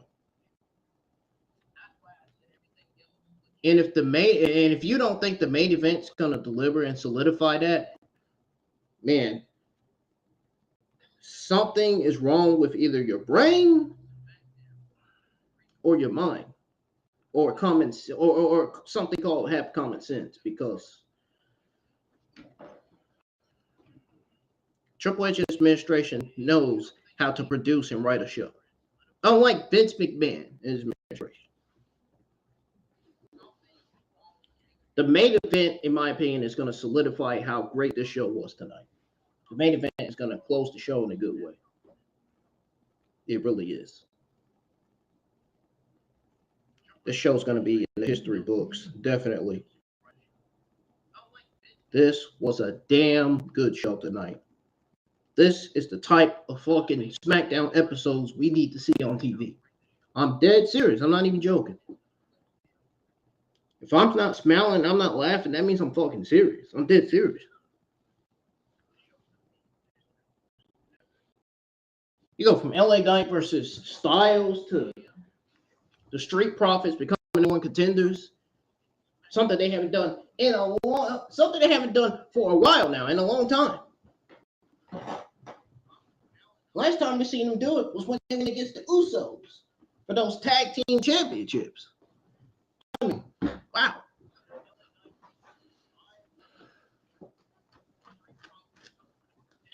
Next Friday, we see Cody Rhodes and AJ Styles signing the contract for their title match, for the WWE Championship match.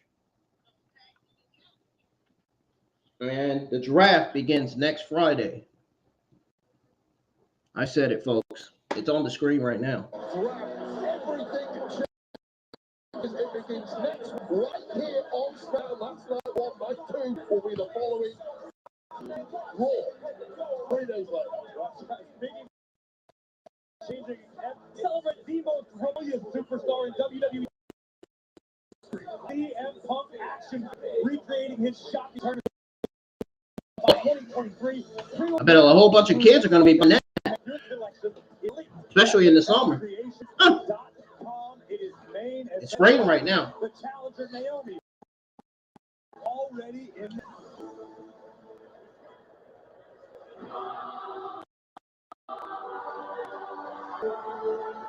When it gets here, kids are going to be out of school. There won't be no school until maybe August. Kids will be enjoying themselves before school comes back again. And you got kids that are fans of this woman I'm seeing here on TV. Bayley eagerly anticipating tonight's matchup. Last week, offering the opportunity to Naomi, who had and they gave her a new theme song. I'm not sure that theme song, the right theme song for her or not. Will Bayley still be WWE Okay, when rolling but okay. in Cincinnati, Ohio next week? That remains to be seen. But Bayley is fired up. The WWE Universe tonight in Pittsburgh, fired up. Look at Naomi clapping for Bayley. Of this new reign. She clapping because she thinks she's going to win that championship. She ain't winning it. Bayley's retaining. Even Chris said in the chat that Bayley's retaining. Matter of fact, I think somewhere in the stream I said that Bayley retaining makes sense. Why the fuck would they have Bayley drop the WWE Women's Championship to Naomi when she just won it from Io Sky? You know, Bayley versus Io Sky took place at WrestleMania 40, and Bayley actually beat Io Sky to win the Women's Championship, to win the WWE Women's Champion. And that match actually took place, let's see, when was that? Was it this month? I could have sworn I said the match took place this month, right? And her opponent from San Jose, California. Yeah, it did. The match did take place this month. Yes, WrestleMania 40 was this month. I'm right. I was correct.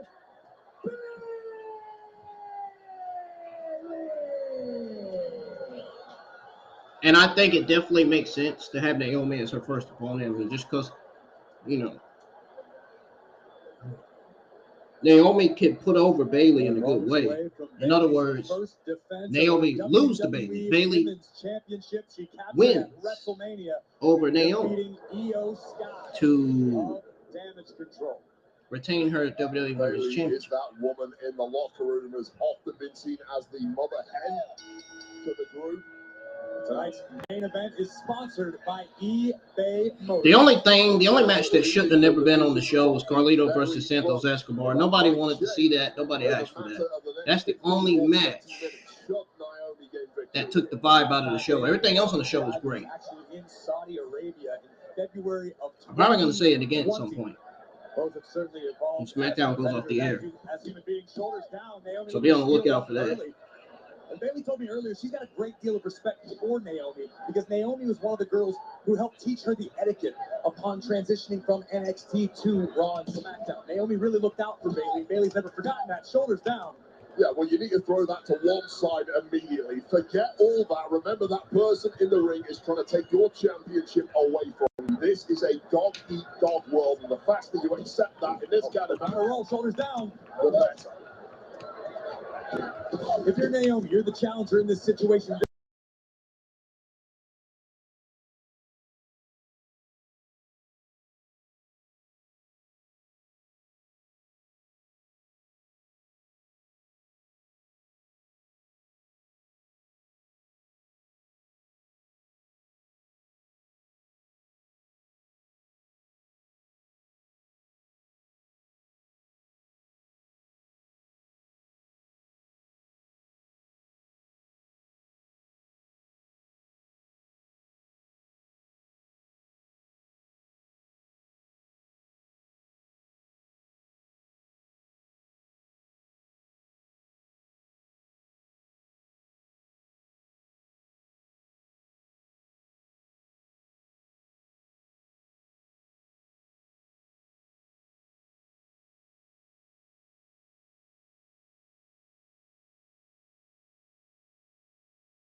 In case y'all didn't hear me, because the mic was muted for some reason.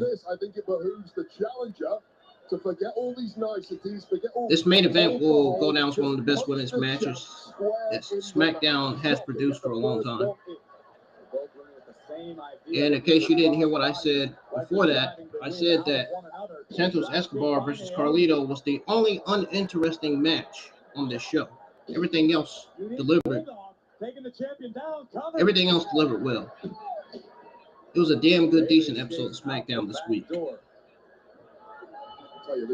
What a fucking show. What a show, man. Hell of an episode. This might go down as one of my favorites, honestly. Just by the way it was written and produced, just by the way the matches went and the segments went. They did a good job with Solo Sikoa and Tama Tonga beating the holy shit out of Kevin Owens. Did a good job filming that. I wasn't eavesdropping.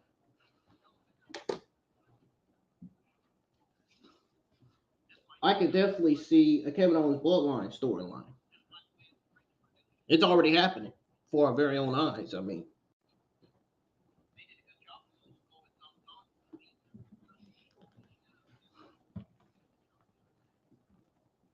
SmackDown is on.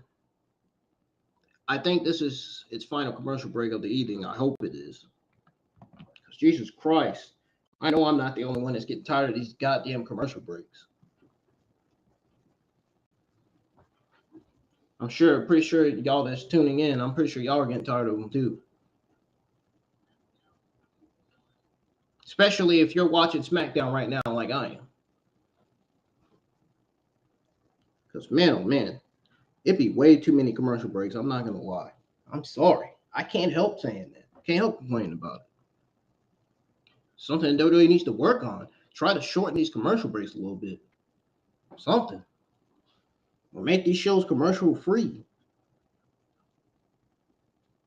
For 1 hour or for 2 hours. Hell, I wish it was for 2 hours to where we have no commercial breaks.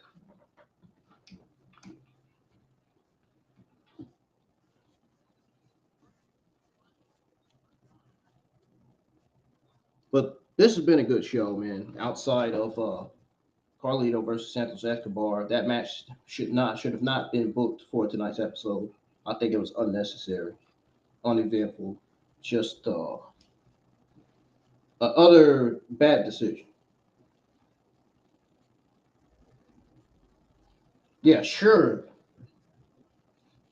Yeah, sure the Legado Del Fantasma and LWO feud continue, but I mean, we done seen this match too many times.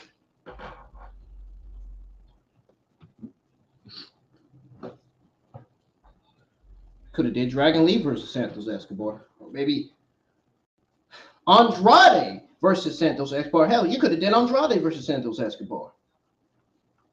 That would have been better than booking Carlito versus Santos Escobar. I'm just saying. Just throwing it out there. Even on Andrade's on Rey Mysterio's side. They've been longtime friends. You know, they travel the world together. Even in Lucha Libre. Lucha Wrestling. Who knows, Andrade and Rey Mysterio could have been in Lucha Underground. Who knows?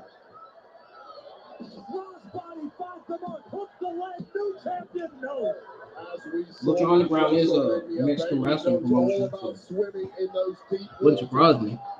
Crossbody right on the money from Naomi, with the resilience of the champion on display. I do feel like Naomi has to pull out something very special tonight to dethrone Bayley. Bayley's former running mates at the near side of your screen, Damage Control, of course, Jade Cargill and Bianca Belair in the other box.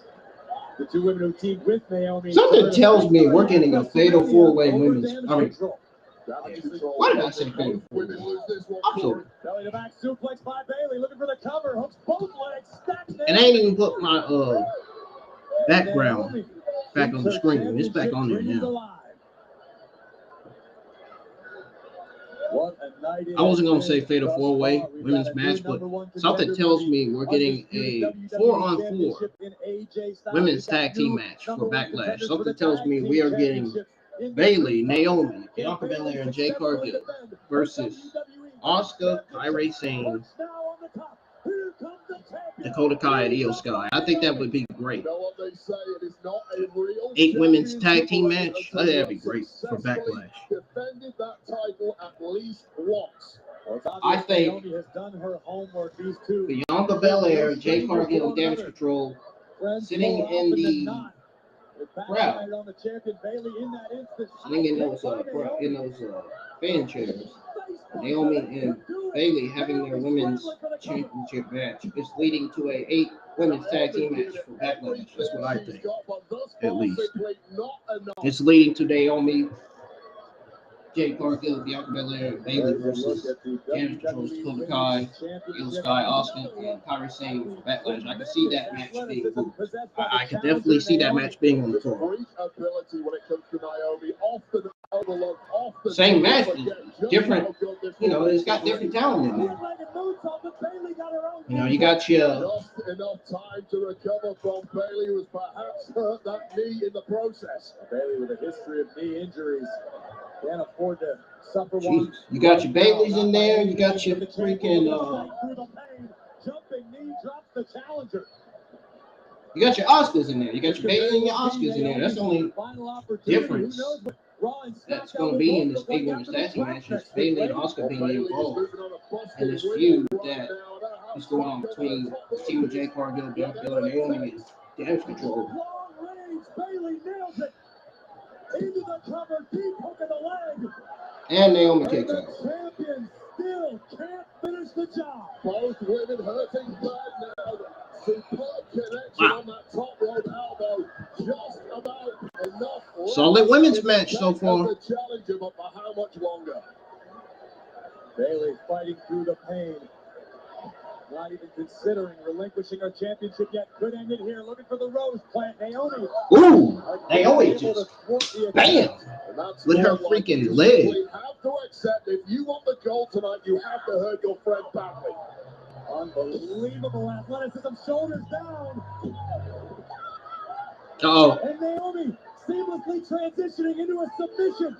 Bayley still several inches away from the bottom rope. No, I don't think we've seen Naomi do that. Bayley's legs simply not long enough to get out of there by a rope break. She's rolling Naomi up, and she kicks out again. Allowing Naomi to utilize her own momentum. Both women with the same idea there, clocking one another to the jaw. Come on, you want this? You want this? We got a good old showdown. Now this is what a WWE Women's Championship match is all about right here. Bombs mid-ring. Still going to be best buddies after this. This is about more than friendship. This is about legacy. This is about history. This is about the WWE Women's Championship. Well, the gloves are truly off now, and it is Naomi. Super kick to Bayley by Naomi. And Bayley gets sent out the ring. Champion's advantage dictates that Naomi has got to get Bayley back in. Dives on to Bayley. Only changes hands by pinfall or submission. It's now Naomi who's completely setting the pace in this one, although both women laid out at ringside. I hope Damage Control doesn't try to interfere in this match and try to beat down both of them. Anyone's matchup at this point. The WWE Women's Championship hanging in. Whoa! Bayley to Billy. Suplex on Naomi on the announce table. What the? Tiffany Stratton. Tiffany Stratton just ruined the WWE Women's match.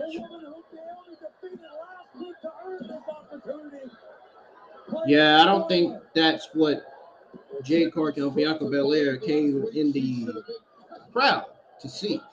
And obviously did not take losing well. The center of the universe reminding Naomi and Bayley. Yeah, I don't think we was hoping for that.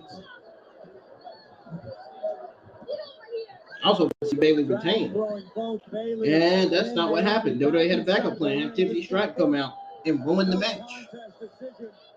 On the title matchup, which is unfortunate for Naomi. What the hell does Tiffany Stratton think she's doing? This is a rookie. So I wonder if Bianca Belair and Jay Cargill are going to come down here and try to stop it. Give it to her, she's going to take it. Maybe not. Prettiest moonsault ever, ×2. It is indeed Tiffany time.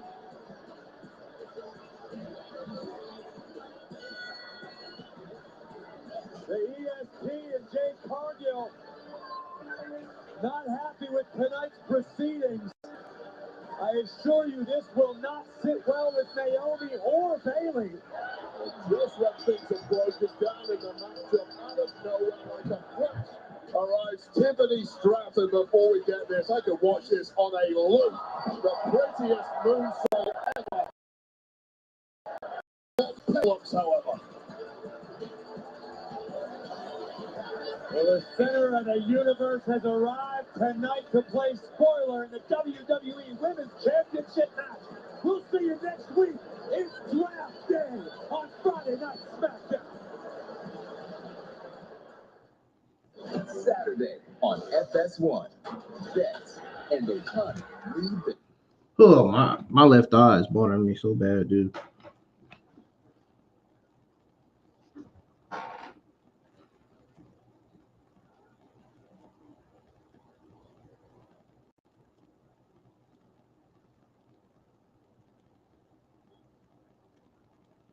I had to put some eye drops in there.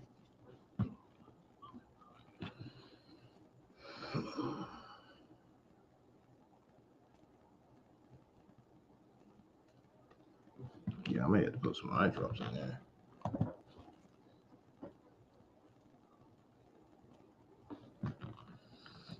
Well, folks, it's been great being live with this watch along with you all. Thank y'all for tuning in for it. What a great show tonight coming from SmackDown. The credit, as usual, goes to Triple H and his administration for making this show the best that it should be, that it was.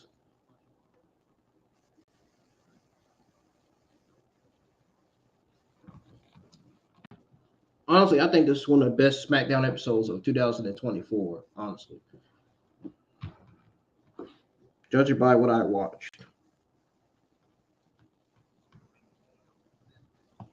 The only thing that did not stand out to everybody, I'm sure, is Carlito versus Santos Escobar. It should have been Andrade versus Santos Escobar, in my opinion. Because we have not yet seen that match. We have yet to see Andrade versus Santos Escobar take place anywhere. So I think that match should have been on the card. And if that match would have been on the card, then I would say everything delivered. Well, this match was the only match that was uneventful, that didn't really deliver much tonight. Everything else delivered well.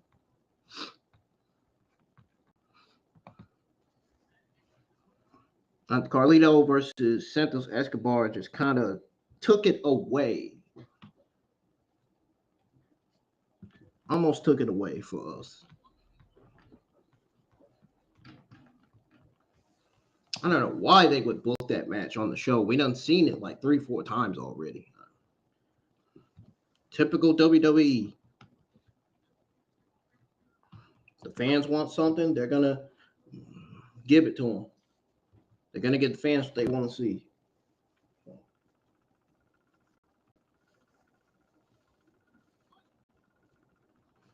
Sometimes it makes me feel like Vince McMahon came up with this decision to book this match. You know, to book Santos Escobar versus Carlito. Yeah, I've seen it so many times. It makes me feel like Vince McMahon came up with this.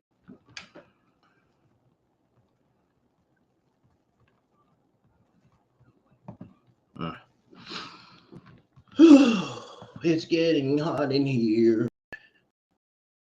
The part because it's inappropriate. It sounds wrong. It sounds kind of wrong. I mean, not that wrong, but you know.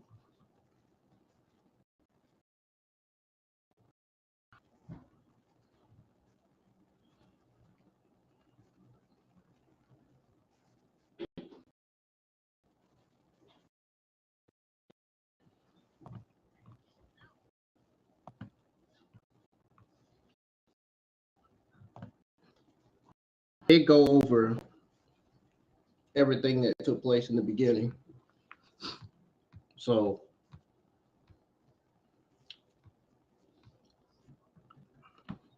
I'll be back in about a few minutes. And when I come back, we're going to go over what happened in the main event.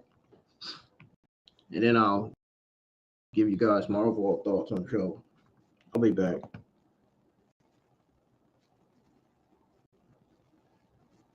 Don't go anywhere. Stay here if you guys want to. To those of you that didn't watch SmackDown, tune in because I'm going to go over what happened in the main event when I come back.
All right, I'm back, y'all. Let's go ahead and go over the main event of SmackDown episode 1287. So,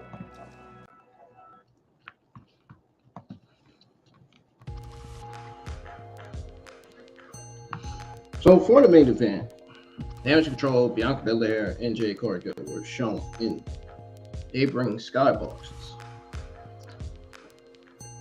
Now, Naomi and Bayley are two women who are noted friends, working as baby faces.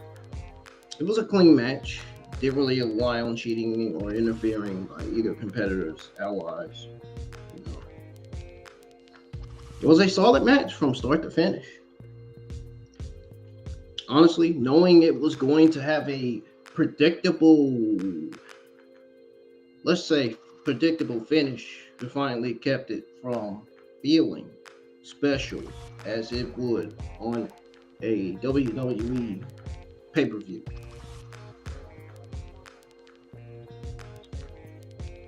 Both women had a few of their signature moves, came close to winning before Tiffany Stratton caused a no contest finish by attacking both women. Now, me and Chris, and I'm sure some other people, we originally thought that Bayley was going to retain, but that didn't happen. So I'll admit I was wrong on that. That's the only thing I was wrong. It would have been great to see Bayley retain, though. It really would have. Honestly.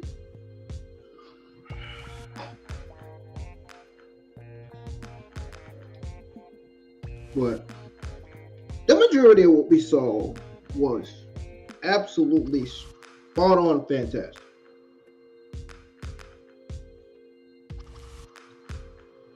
But the way it ended, it kind of felt like it messed it up a little bit.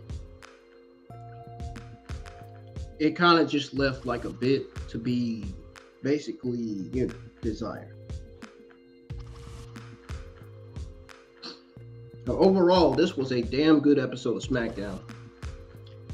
Outside of Carlito versus Santos Escobar, this was a great episode of SmackDown. Everything else was great. It was awesome. It was produced and written well, delivered well. You got your Solo Sikoa, Tama Tonga, Kevin Owens feud. You got a Kevin Owens bloodline feud going on.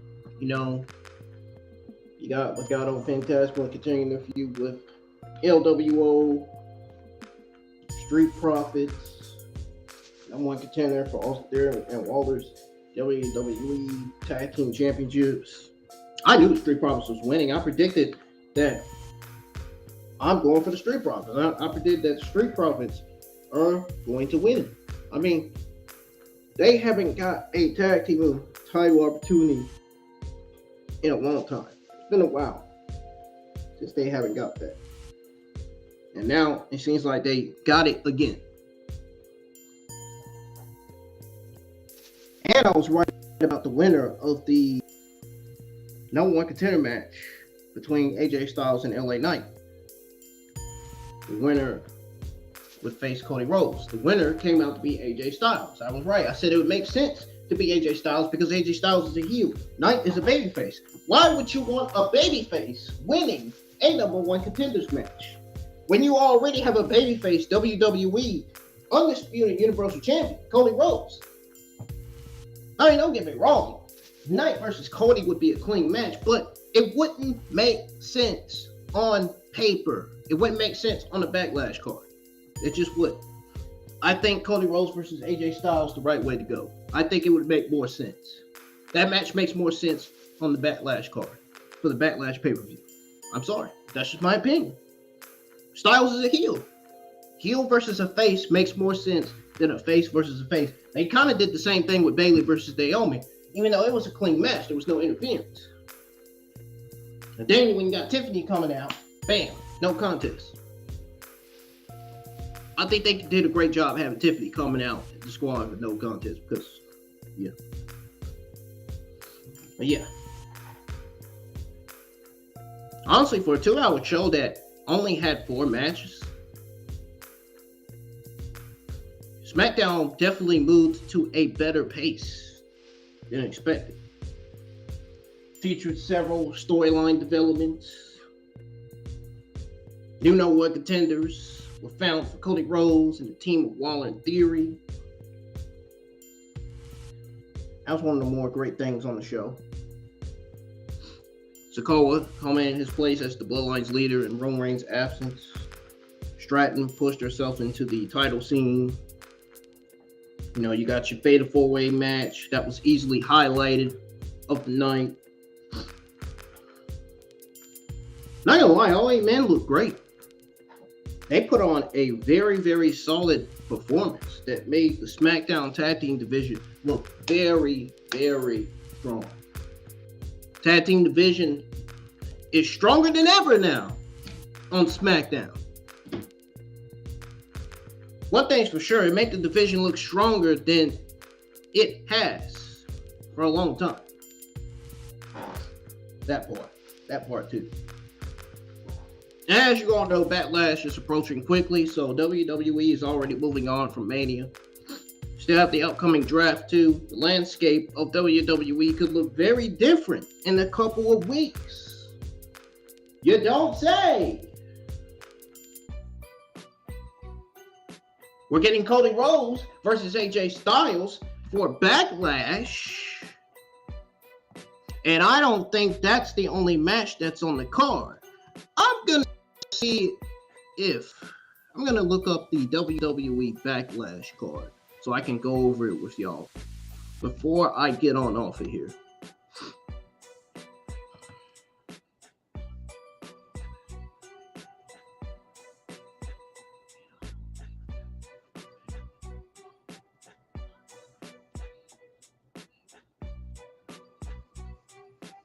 Wait, give me a second. Am I going to find it?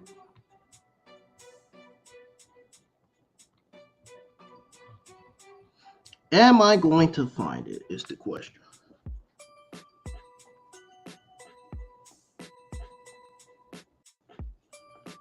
So the current matches that are on the Backlash card right now is Damian Priest versus Jay, the World Heavyweight Champion, and Cody Rhodes versus Styles for the undisputed WWE Universal Championship. So where Cody Rhodes will be defending his Universal Championship against AJ Styles, and Damian Priest will be defending his World Heavyweight Championship against Jey Uso.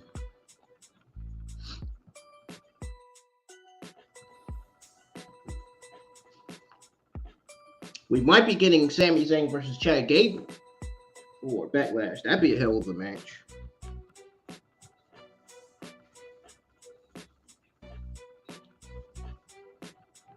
So the two matches I just brought up are the only matches on the WWE Backlash pay-per-view card right now. Question is, when is Backlash taking place? Well,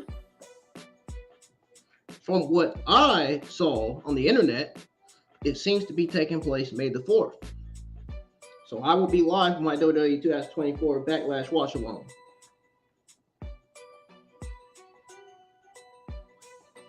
But the problem is, the issue with that is, it says it's starting at 12:30 p.m. Why is it starting at 12:30 p.m. is my question. I have to work that day. So I hope they change the time. I really do, for my sake. For my sake, I hope they change the time. For my sake, I hope it ain't 12:30 p.m. Because that's what it's saying right here. I'm not going to be too happy with that if they go with 12:30 p.m. I'm really not. Generally not.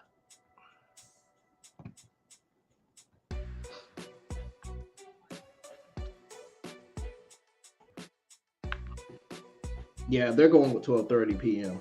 Yeah, I'm going to be at work, guys. I don't know. I mean, I'm going to be at work that day. I'm not going to be able to fucking... I'm not going to take off. I'm just not. only taking May the 18th off because of the Tier 1 Festival. I'm not taking Saturday off just to watch this pay-per-view. I'm sorry. I'm just going to have to go live with the WWE Backlash 2024 pay-per-view when I come back home from work that day. I'll just have to, on Friday, I'll just have to fucking WWE Backlash 2024 pay-per-view for Saturday night.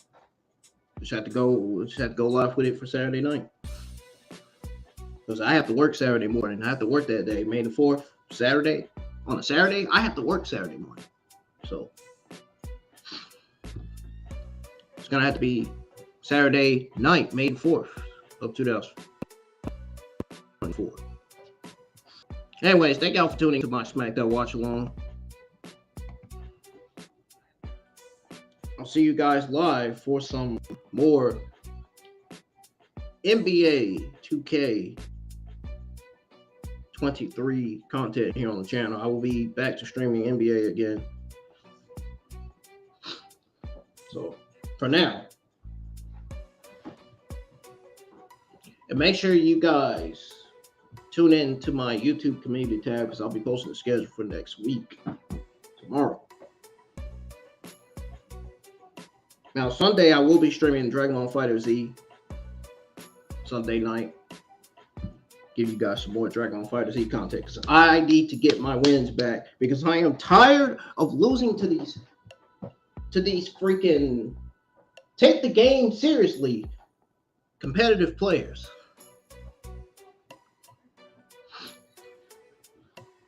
Some of these players on that game take it way too seriously, man. They don't even give you a chance to get up and power up. That's why I have to go aggressively right off the bat. It's crazy. I'm gonna have to start going less on video games now, less on streaming games, and playing games without a stream, man. These players, players they got, these generation of players we got now, they're barely even worth going up against.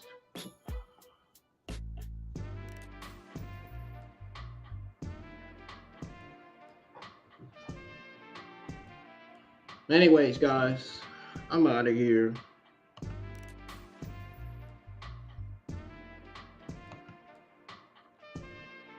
Yeah, have a great rest of y'all's Friday night. And like I said, I'll be live for some more NBA 2K23 content tomorrow night. So be tuning in for that. I'm still on the Milwaukee Bucks. I have not traded myself anywhere yet as of right now. I have to do some practice before I get into those games again. So I haven't played NBA 2K23 in probably like 4 months. I've been off that game a lot. Been focusing more on World of Tanks, Modern Armor. Sometimes that game could be a waste of time. Sometimes it is. Sometimes it ain't. I'm not gonna lie. The game put me in some good tank battles, but most of the tank battles be tank battles where they put me on shitty teams. Put me on the teams that don't really do anything. Team players that just sit back and snipe and don't really push up. Yes, I'm talking about players that run heavies and mediums and sit back like tank destroyers using heavy and mediums. Yeah, them players. They make the game. They're just sitting back like that and not helping their teammates. Especially when they sit back and watch their teammates die, don't even go up. You guys know what I'm saying. But anyways, y'all have a great rest of y'all's Friday night. Peace. I'm out of here. Odds is bothering me too much tonight.